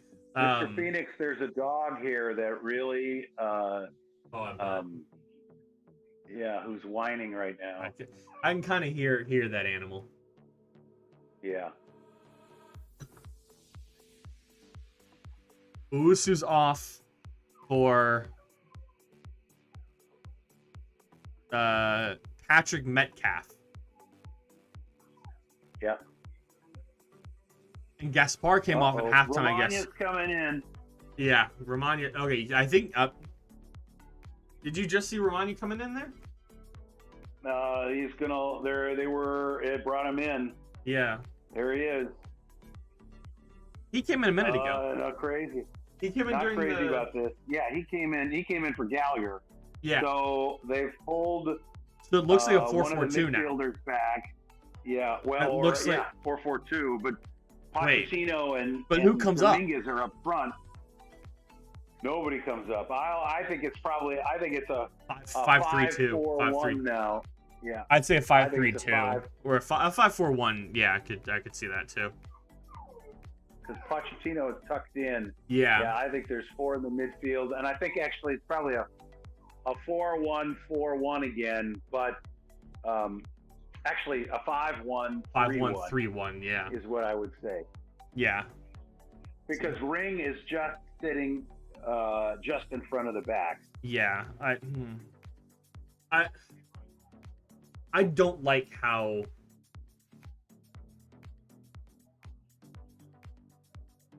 wait, what? Oh, never mind. They're advertising something. I thought it was a versus thing. That was offside. Yep. I'm getting word that there's been a score. There has been. FC Dallas is currently leading Real Salt Lake 1-0. 20 minutes in. Well, Inter Miami and Cincinnati are still tied. Sense. Oh no! Stuber, get it back there! Yes! Oh! All right, 62-38 to 50. Oh my God! Terrible back pass from. Let's see. I think Stuber chips it up here. The terrible back. Bounce around. Terrible back pass from Beasler. Ring. Holy smokes! Back to Lima. That was Cascante. Oh, that is a. That's halfway to the goalkeeper. Clear it. Good. I do like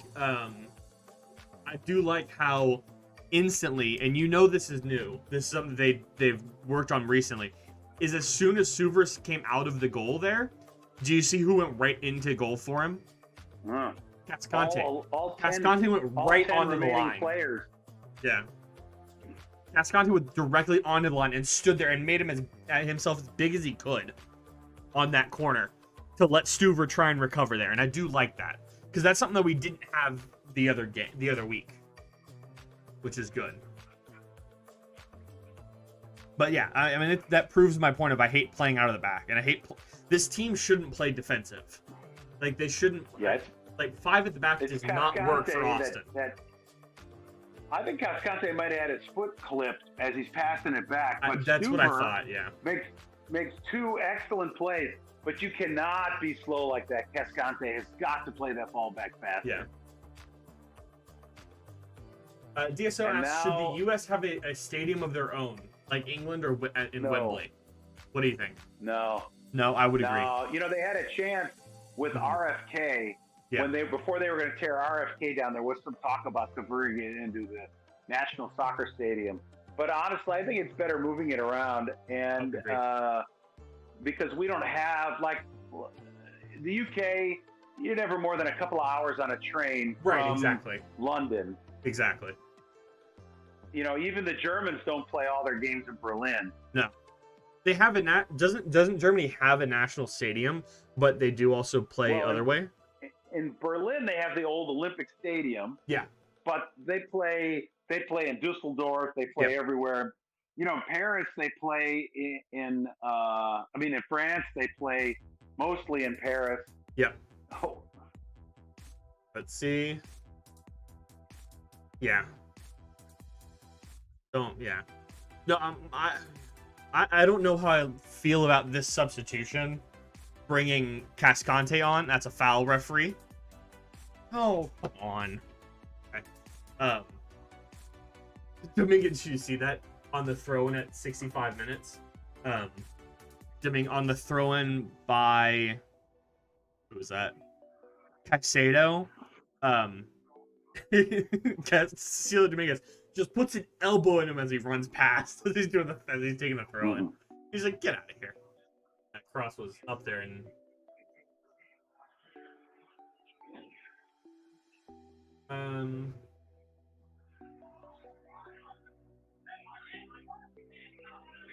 let's see. DSO said RFK is too old and rusty. Oh, it's been knocked down. Yeah, so it doesn't exist anymore. No, it was a shithole, but there was talk of converting it to making it a national soccer stadium. Yeah. But DC United didn't want to play there. Yeah. And the location really isn't very good.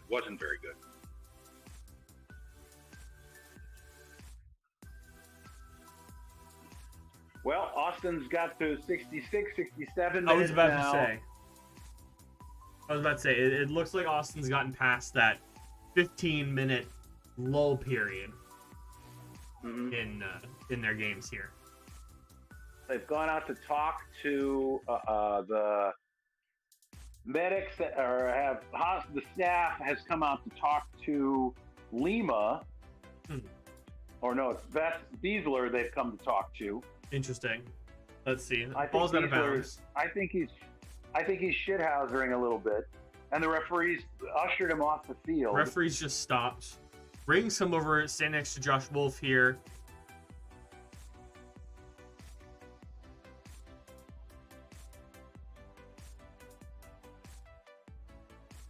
What? I'm very confused on what is happening here. It looks like Bessler took a knock to the head.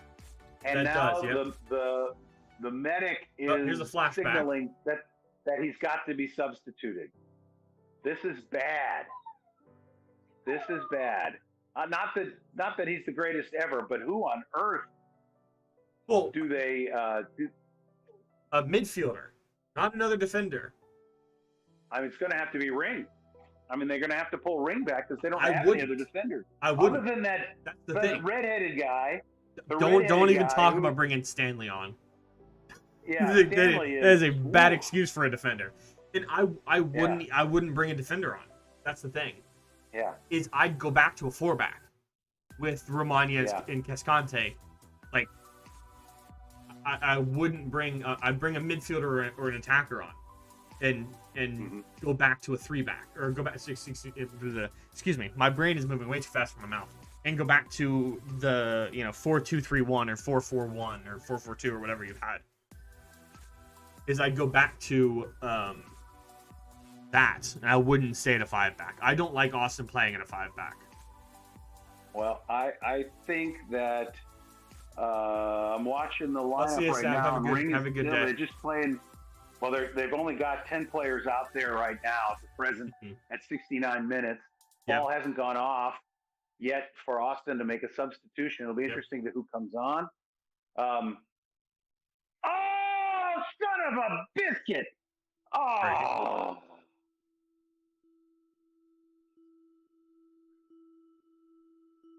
Dang it. Goal, Vancouver. Yeah. I'm about to get there. 69:05. Godoy has slipped up from fullback position, and Lima gets beat to the header. That's the one thing. Lima goes to sleep on the ball. And doesn't get to it. Damn. Well, I want to see a replay of that. That might just be me looking at this. It looked like Lima got held down. No, he just was flat-footed. Lima was flat-footed, tired and flat-footed, and he didn't move to the ball. This is where they cannot give up another one. You cannot give up another goal here, Austin. Okay, no, that's just him. Come on, 5 minutes. Yeah. 5 minutes, just 5 minutes. Now fall over, Stuver. Yeah, what it was Godoy, the contact Godoy to the back of Lima's shoulder when he fell forward. It looked to me like he on initial one is Godoy had a forearm on Lima's shoulder when he went up to help him get up and to hold Lima down, and that's why Lima went forward. But no, that's just the collision of Lima not moving. That's not good. Can't concede another one.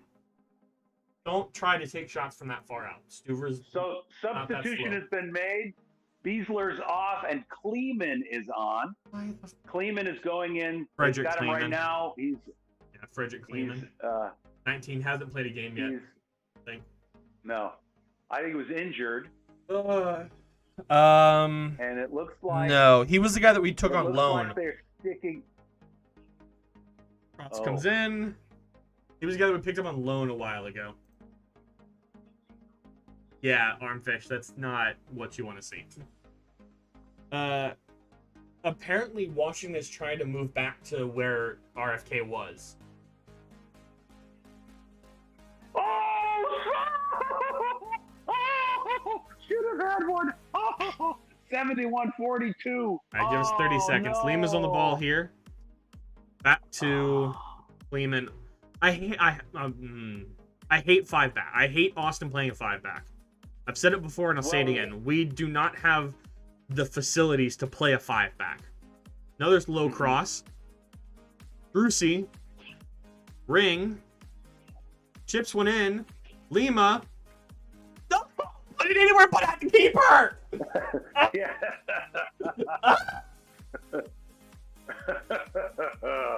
Oh my! Anywhere God. but at the keeper. That's exactly what I yelled at. I think Fagundes last week. Anywhere but at the keeper. Yeah. Come on.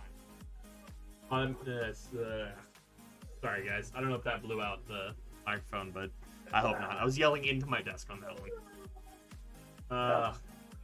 Well, that was the one. I think it was. I hope maybe there'll be another one, but I hope we don't give away any. Yeah. So with Kleeman on, they're sticking with the 3-back. I hate it. All right. Austin doesn't have the facilities to play a 5-back or a 3-back or whatever you want to classify this as. Jimenez. Stroud is on. Looks like Stroud is on. Who did he come on for? Probably Gallagher. Let's see. Yeah. Wait, what? Does Vancouver have a 99? Musa Jetty is on for Cecilio Dominguez. Okay, here he comes. Jetty's on the ball. He's got it on the far right side. Let's see here. Pochettino with a crap ball. Stroud is also on. I just see Stroud there. Stroud's probably on for Toto or Gallagher. Dominguez is off. All right, so the new center back apparently. Toto, I think, is still in. Toto is still out there. So it's Gallagher. So it's Gallagher and Dominguez that came off for those two. Yeah. Yeah. So I saw 10 for 99. That's all. There he's at. There he is. Mm-hmm. Look at that. Look at that. He holds the ball like that. Back to. Toto's not a bad shout there. But that's exactly why Musa should start there. Is that run a play with the Toto shot from outside the box? Mm-hmm. He trips over the ball, yet is still able to come back and recover and still hold possession in front of him. Yeah. Anybody else loses that possession, trips and runs off. 3 minutes. He's so big, it takes about 3 minutes to run around him. True. So he's got time to recover. So I'm wrong. Gallagher and Toto are still on. It's Drucy that came off. I think Gallagher is off also, though. But Drucy came off. Yeah, for sure. Drucy came off for... Who else came on, though? Stroud is on. Stroud on. Kleeman on. And Jetty on. Oh, we're rumbling and stumbling. 75 minutes up the field. Fagundes, the ball in the corner. Oh, and a handball. Not called, though. Let's see here. Vancouver steals the ball here. You guys are getting my reactions about 30 seconds, a little delayed here. There's the turnover. Fagundes with the ball now. Plays it to Stroud. 3 guys going up. Fagundes is motoring his little legs off. Fagundes there. Fifth one. Referee! Yep, handball. Referee! Are you blind to your eyes for decorations? Come on. Clearly makes himself bigger with that.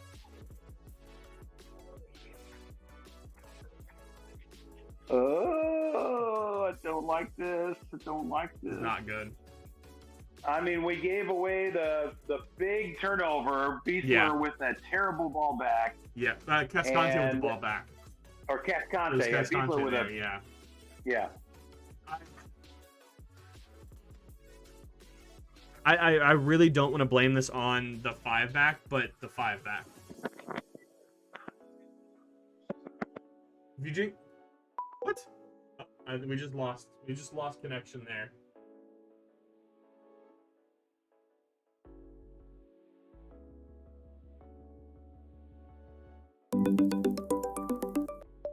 There we go. I was just about to call you back there. I scratched my ear and it turned off the. I did just ask right as we disconnected. If you drink soda, doesn't that count as huffing carbon dioxide since you're consuming gas? Oh, huffing. Carbonation isn't carbon dioxide, is it?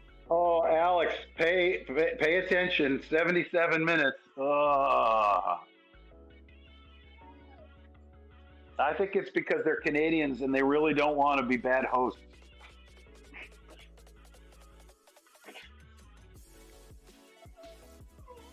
Long ball over the top. Kleeman is running and running and running. And save it off the line is Lima. And then he decides he has to park it into his he clears it again. What a clearance. The clearance Vancouver clearance. Yes. From Gald, I think. I don't even know who that was. What a clearance that was. Oh, jeez. Oh, no. I'm sorry. That's why you... that's not a reason why. Charging carbonation is easier than people think. Well, yeah. Oh, Kleeman just gives away. Why wouldn't have brought him on? That's 2 mistakes in about 45 seconds. Free kick. And now... No, Isaiah. No, wait till you see this. Kleeman is going to... At the 78 minutes, 20 seconds, Kleeman gets fouled, number one. Oh, and referee. Then fouls him back. Look at, he comes through, he gets karate It's a yellow card? Yeah. Oh, Do you remember any of Mr. Adams's LSU chants of specifically the chicken bucket one? That's the only one I don't remember. Yes. Yeah. But yeah, I mean he gets held right. Knockoff Mbappe is literally holding his hand. Uh-huh.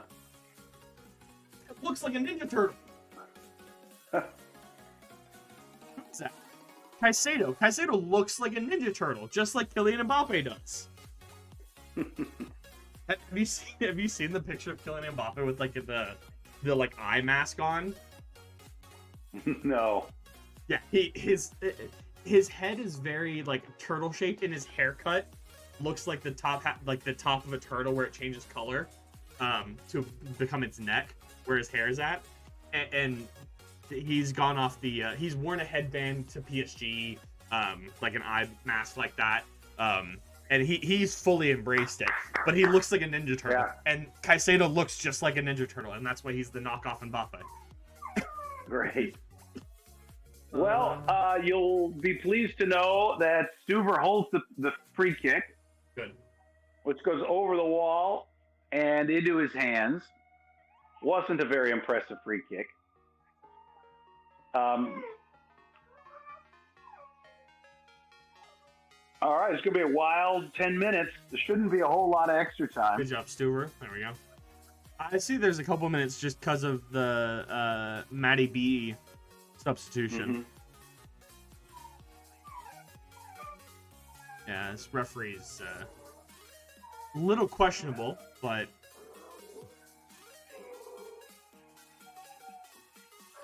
if I'm telling you, if Austin gets out of here with 1 point, it'll be a heck of a good trip. Did you say so? Even while leading for that long, leading for 30 even minutes? when leading that long, I think given their character at this point, they can get a draw, and I mean they've now got, I don't know, they've put in 15 substitutes here, something like that. I mean 3, 4. I think four? Musa is the only guy left, right? Kikuya is left. Well, let's see. I mean, it's Beasler for Kleeman, Drusi for Stroud, and Dominguez for Musa. 3 of her 5 subs. Since when has it been 5 substitutions? No, but how do you get on? How do you get on Romagna? That's a 4th sub. Wait, what? The Dancing Bear is in. Right. Yeah. Who did he come on for? Gallagher. He came on. That's 4. Gallagher. 4 of the 5. Excuse me. Yeah. SofaScore still doesn't say that we're missing him as well. SofaScore's a little messy. Yeah. I just realized I've cut off half of the stats. I do apologize, everybody. My website was a little small. Damn it. Chicken bucket at Yankee Stadium is $20 for 7 pieces of chicken and a bunch of fries to feed by the row. That's actually not a bad deal. That's not a bad deal. Oh, Alex. Romagna sucks. They need to ship him off. Just put him on whatever. Why I said don't bring him on. Takes him somewhere out of the country. Oh, man. It's like watching a dancing bear at the circus. Hey, it's amazing that the bear can stand up and dance, but don't expect it to play soccer, too. Oh. That guy is garbage. Just garbage. He lets that ball get by him down the line. An easy ball across. Oh. Golly.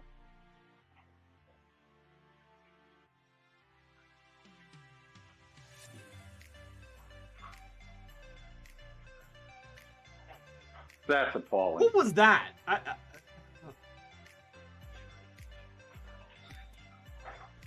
Cool. Awesome. So this is what I'm expecting for the long run. It's a great save from Stuber, though, the first one. Well, it's not a great save for Stuber because he should have held onto it and not given up a rebound at all. I mean, yeah, true. And true. Now that miss from earlier from Drusi a few minutes ago is now much bigger. And look at the lineup they've got out there. This is exactly why I hate 5-backs. I don't care what team you are.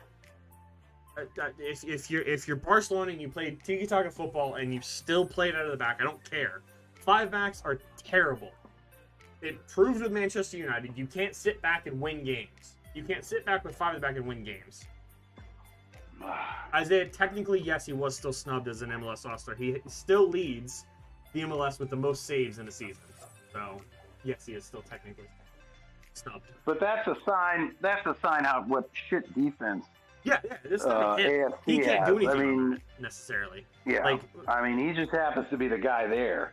Yeah, somebody else should be there to clear that ball out. Mm-hmm. And again, a cross doesn't get to where it should be. Nope. Toto. Yep, cool. This is why 5-backs are a terrible decision. Is now you're down by 1, and you can't do anything because you got 2 players playing up top. Well, they can't do anything because they can't do anything. Well, true. I mean, but.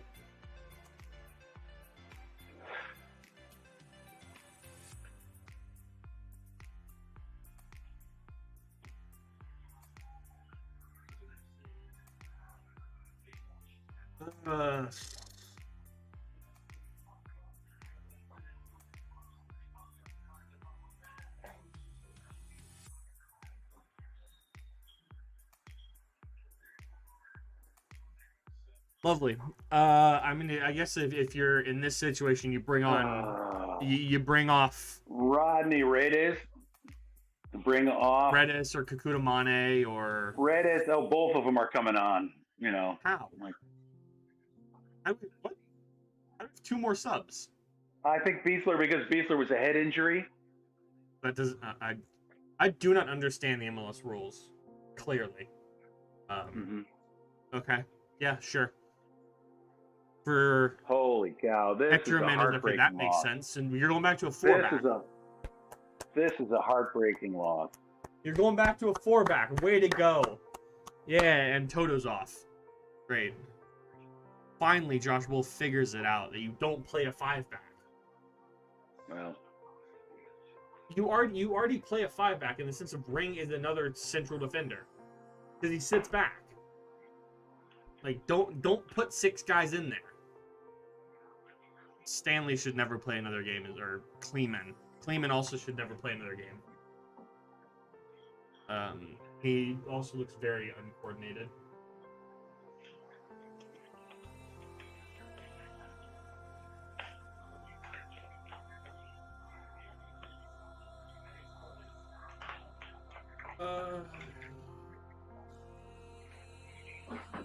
How much is it to ask for just a win once in a while? Once a month? Is that too much to ask? Just about MLS?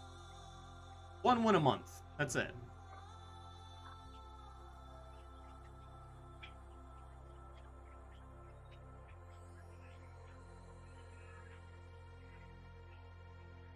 Not a great ball from Ring.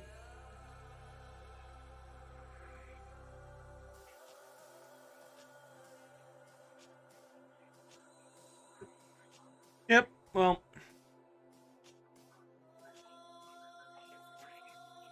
launching one up. I just the offsides call at 87-30. Hmm.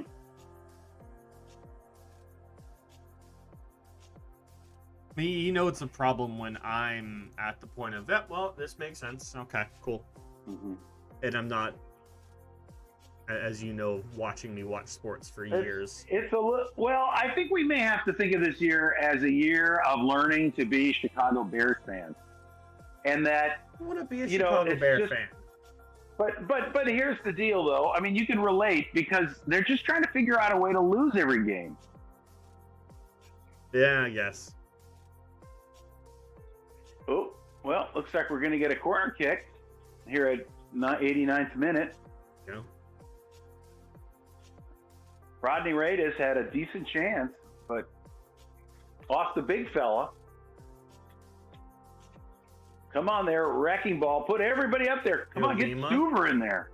What's the downside? You get scored on again? Great. And Kleeman commits a foul in the box, and the hair farmer falls down. He may never get up again. That's a handball. Oh, excuse me. They're bringing a shovel. They're bringing a shovel out for Youngworth. They're going to bury him. Was that not right a handball on on the corner? To concede the corner. Did that not come off his hand?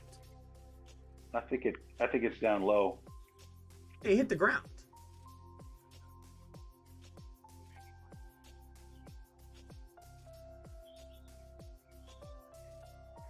Oh, he's holding his face. Bears? Youngman is Bears? holding his face. He got kicked in the calf, and he's holding his face. Yeah. We're the Bears.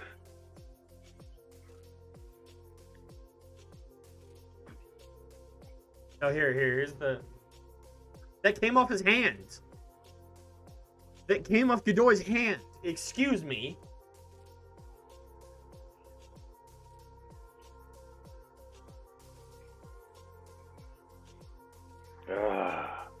That came off Godoy's hand on the corner.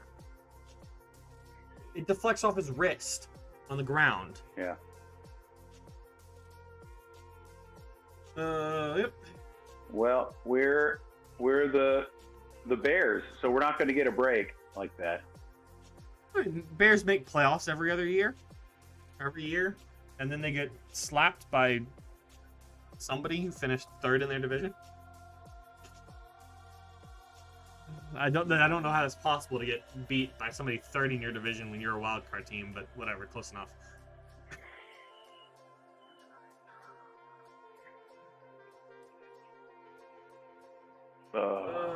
Gee whiz. We're trying. We play like we're good, is what it is. We play like we know what we're doing. That's a foul. I think the part about it that is like the Bears is that you have hope, right? You have hope. it's not hopeless. You're not, you're not the worst team ever. You're actually a pretty decent team, but it's just everything conspires against you.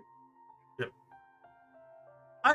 I got yelled at one stream. I don't remember when I think you were at the game or something. I get yelled at because I said that the referees hate Austin and everything goes against us. I got yelled at for a solid 4 minutes by some guy in chat.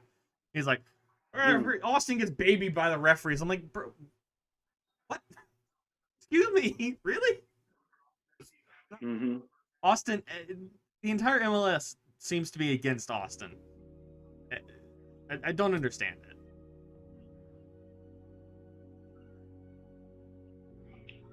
I think it's just having a expansion team, and this is just how it is, Yeah. We don't have the players. They don't have the organization.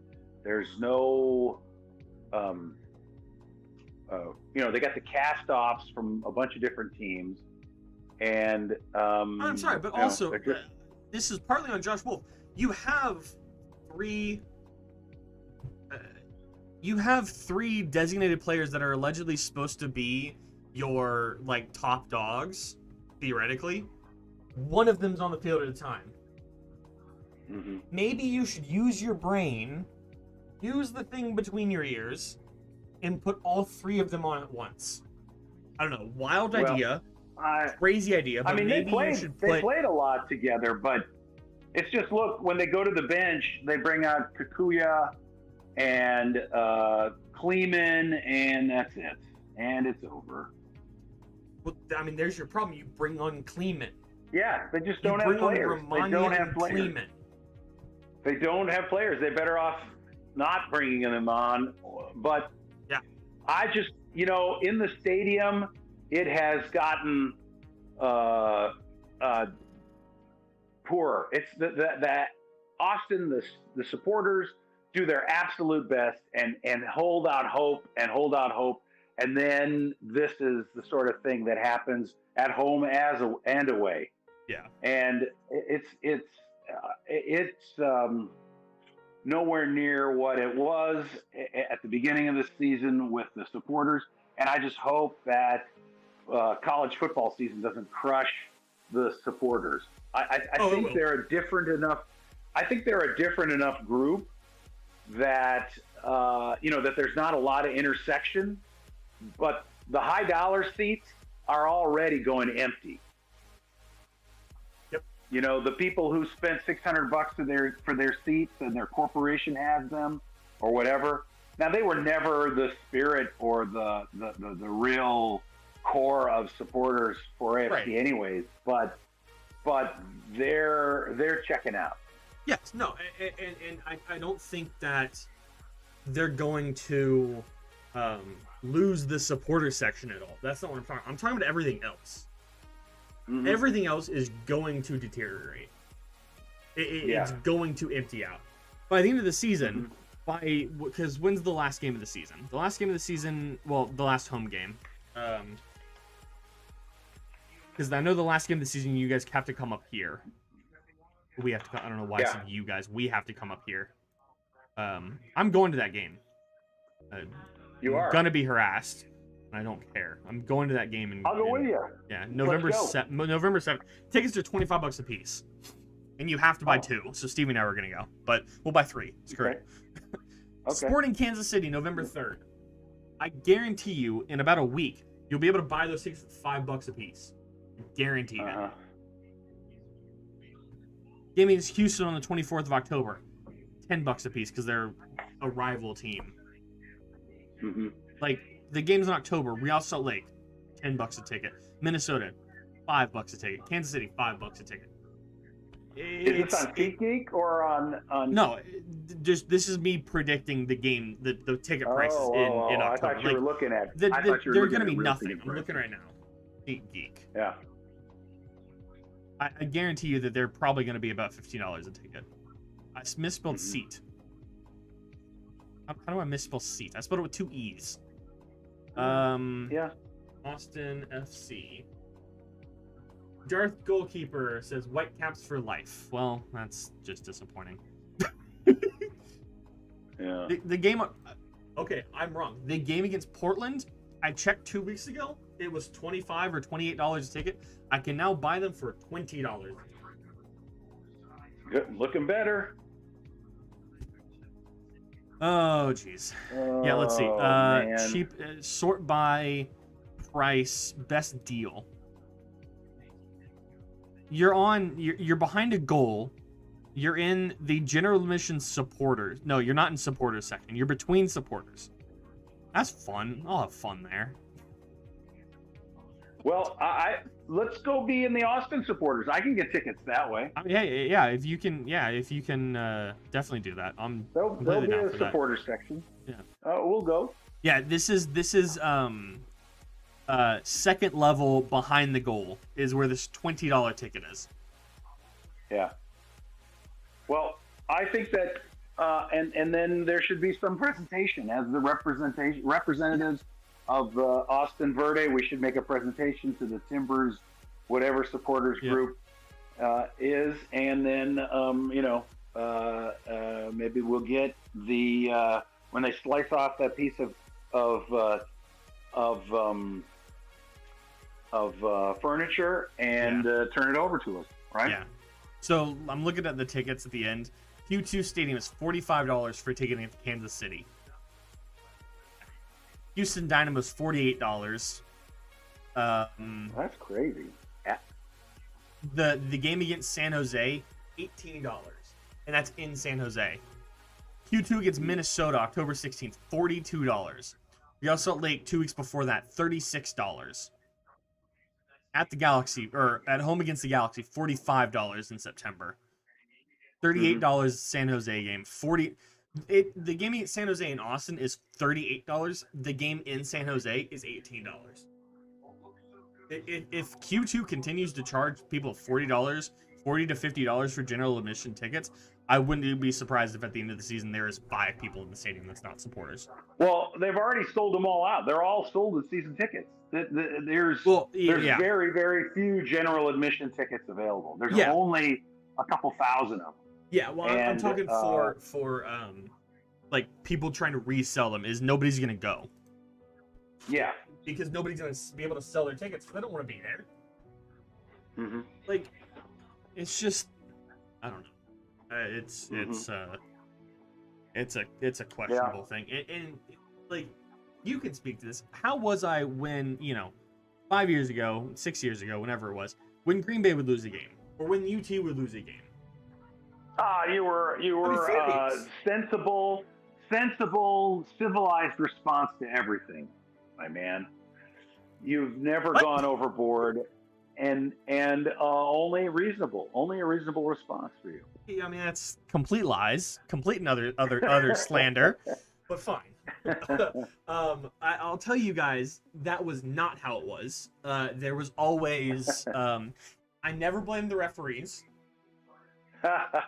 I'll say that. I will stand by. I'd always start to and then say, you know what? No, not their fault. Sometimes. But whenever I was always very angry. Hold it, Alex, I got to interrupt your story. They have gone, the broadcast is over, and they've gone to Family Feud. Family Feud is on. Family Feud is going to be more entertaining than this game was. Yeah. DSO, you Spanish can broadcast. shut your face.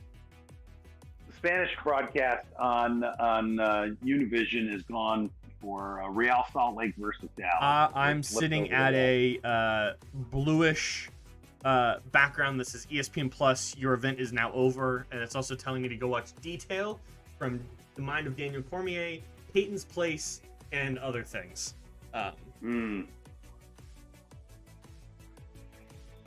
Well, Alex, this has been fun. Fun, but I want to go. I got to go get the car started and park it in the garage and asphyxiate myself. So, we got to, just time to take care of business here. Yeah, it does seem like that. DSO just wanted to put pain on top of things and decided to ask, do you remember when the Giants beat Green Bay to make Super Bowl 42? I do remember that. DSO, can you just not right now, Can you just cut it real fast with that one? Has the last Brett Favre game before he became a traitor. Yes, I do remember that game very well. Yeah. But yeah, there was that one game 3, 4, 5 weeks ago now. I think it was over a month ago, guys, when we sat down, broke it down, and said, okay, this is what needs to change. That was how it was after every game. Now it's just cool, awesome. I'm gonna go do something more entertaining and not care at all. Let me see. I'm looking at what game is more in. I forgot I can do this. I'm putting on the Orlando Crew game and doing a 2-piece with the Columbus Orlando game.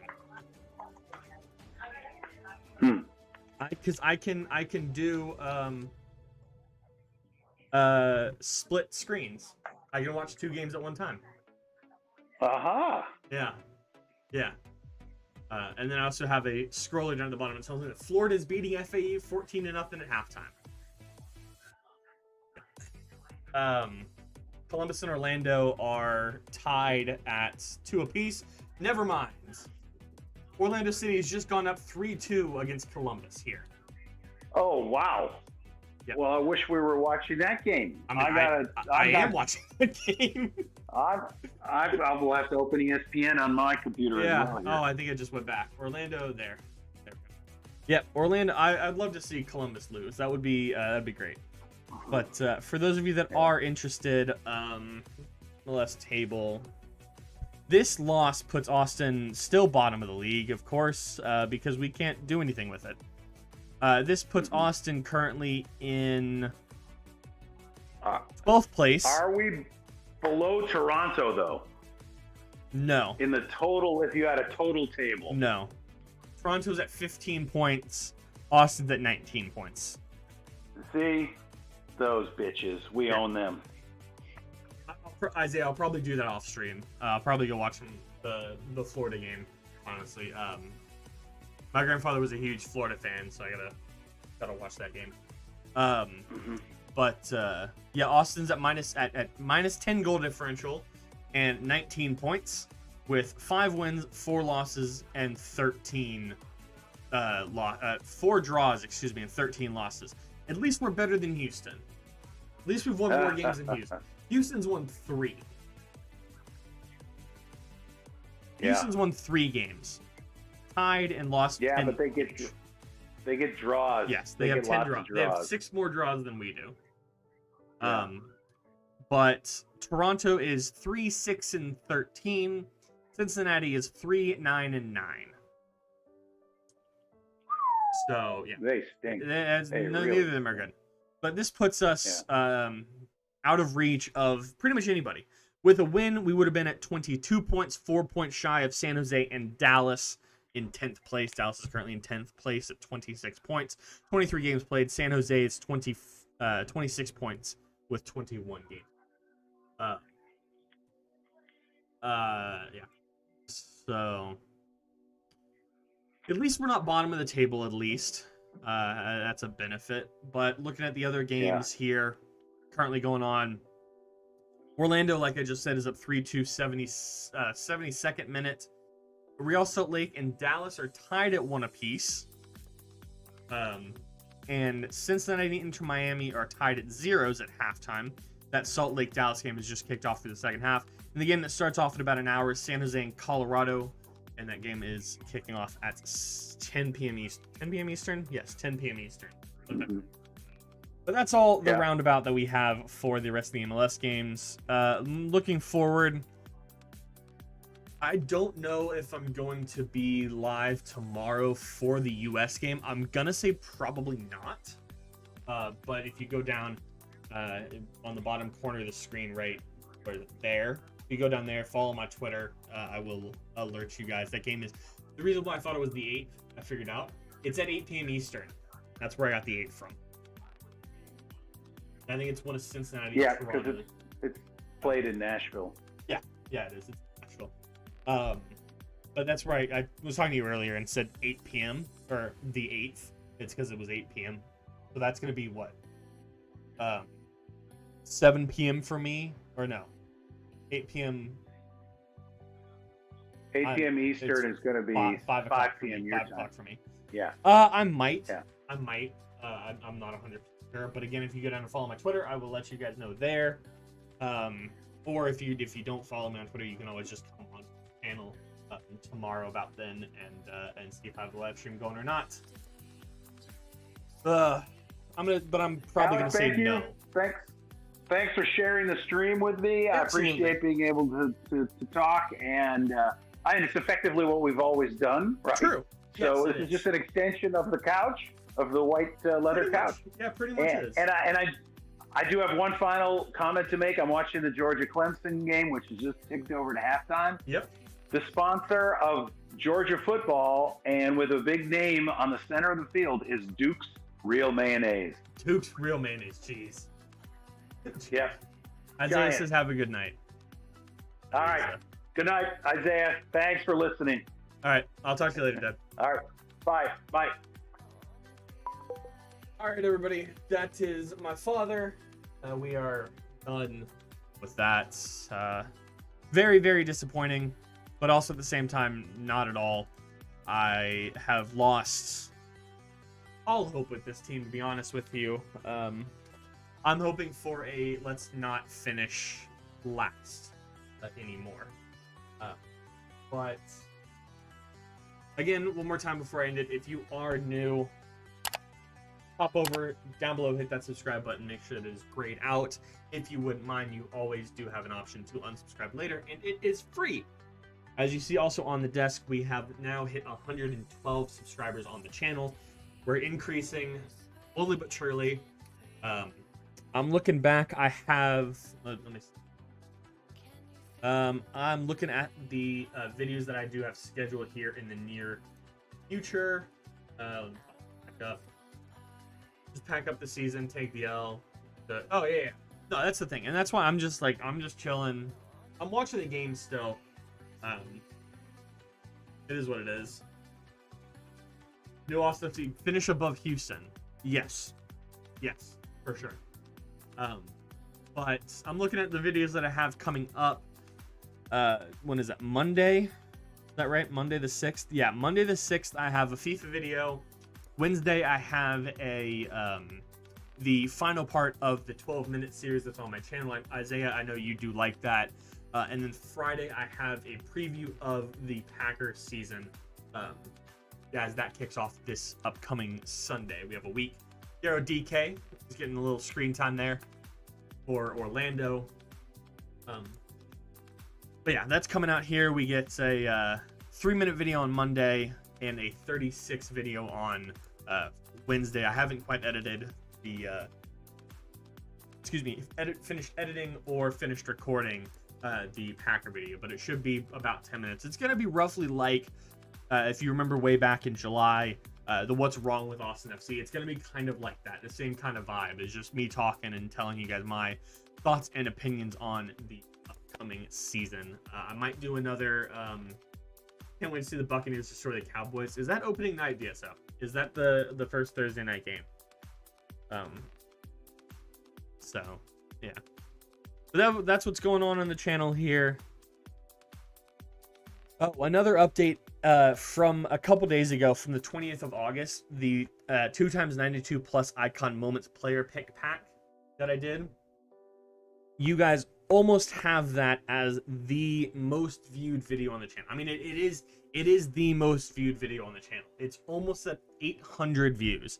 It's 762 views, and that does mean quite a bit to me. If you guys care at all about the analytics of the channel so far, over the lifetime of the channel, we're this close to 10,000 likes, or 10,000 views, excuse me.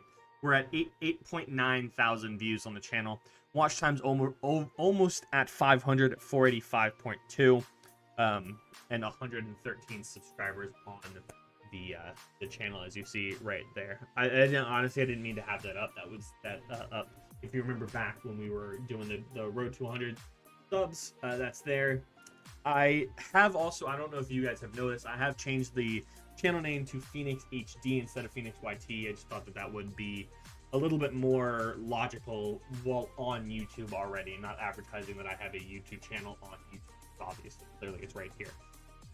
So, yeah, that's what that is. That's just a little quick update for you guys. But yeah. So this is as much as this is me, and my kind of effort.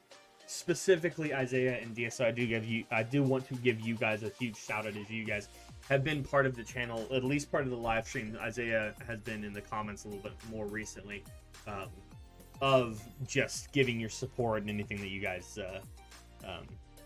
comment, support, all that kind of stuff, and it does really mean a lot. I do want to give you guys a huge shout out on that.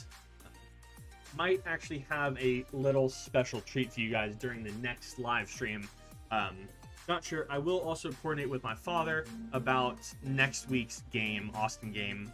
I'm gonna just double check if this is a home or an away game. We play away again next week against Houston, so at BBVA Compass Field. We might get another. Oh no. Yes. I will. All right. So also, I'm taking a trip next week.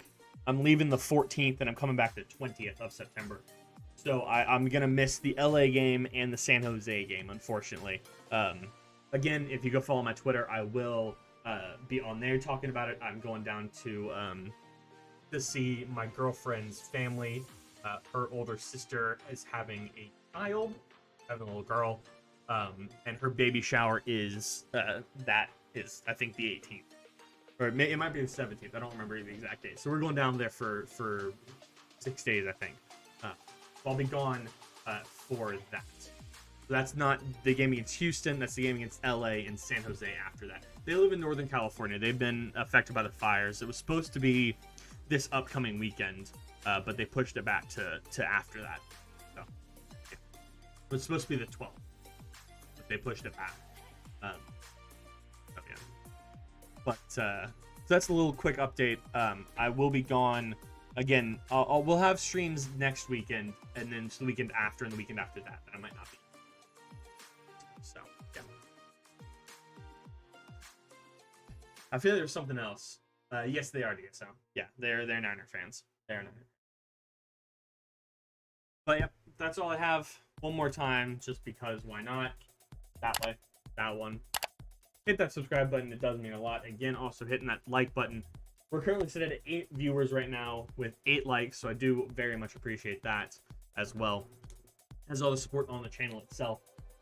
I'm going to go watch some other football now. I'm gonna take a night. I'm gonna make some chicken. My girlfriend and I, we're gonna have some chicken tacos. Remember the time we beat them to make it to Super Bowl 46? Great, thanks, DSO. Yep. Do you remember this year when Green Bay is going to win the Super Bowl? I will also be doing a prediction in addition to just commenting on the season in that video on Friday. There will be more football videos coming up here soon. So that's it for us. I do appreciate it. I do like you guys coming in. I'm going to go get some dinner started, not cooking anything just yet. Remember the time when Rodgers gets traded? Remember the time when Rodgers isn't actually leaving, and don't trust anything the media says because it's all a big crock of shit? Because I do. Literally every season. You gotta remember that. It's literally every season that we talk about the fact that Green Bay loses. Or Green Bay, Aaron Rodgers is upset about anything. Again, I'm gonna hold off on saying more now, as you guys will see then. Ooh, I might actually be live for that game. For the game against the Saints. So I'm pretty sure that's national game, right? I'm pretty sure that is national, the national game, the Fox afternoon game. Yeah, Bucks and Cowboys Thursday night. Packers Saints, yeah, in the afternoon game, 1:30 my time, on Fox. What's the other 1:30 game on Fox?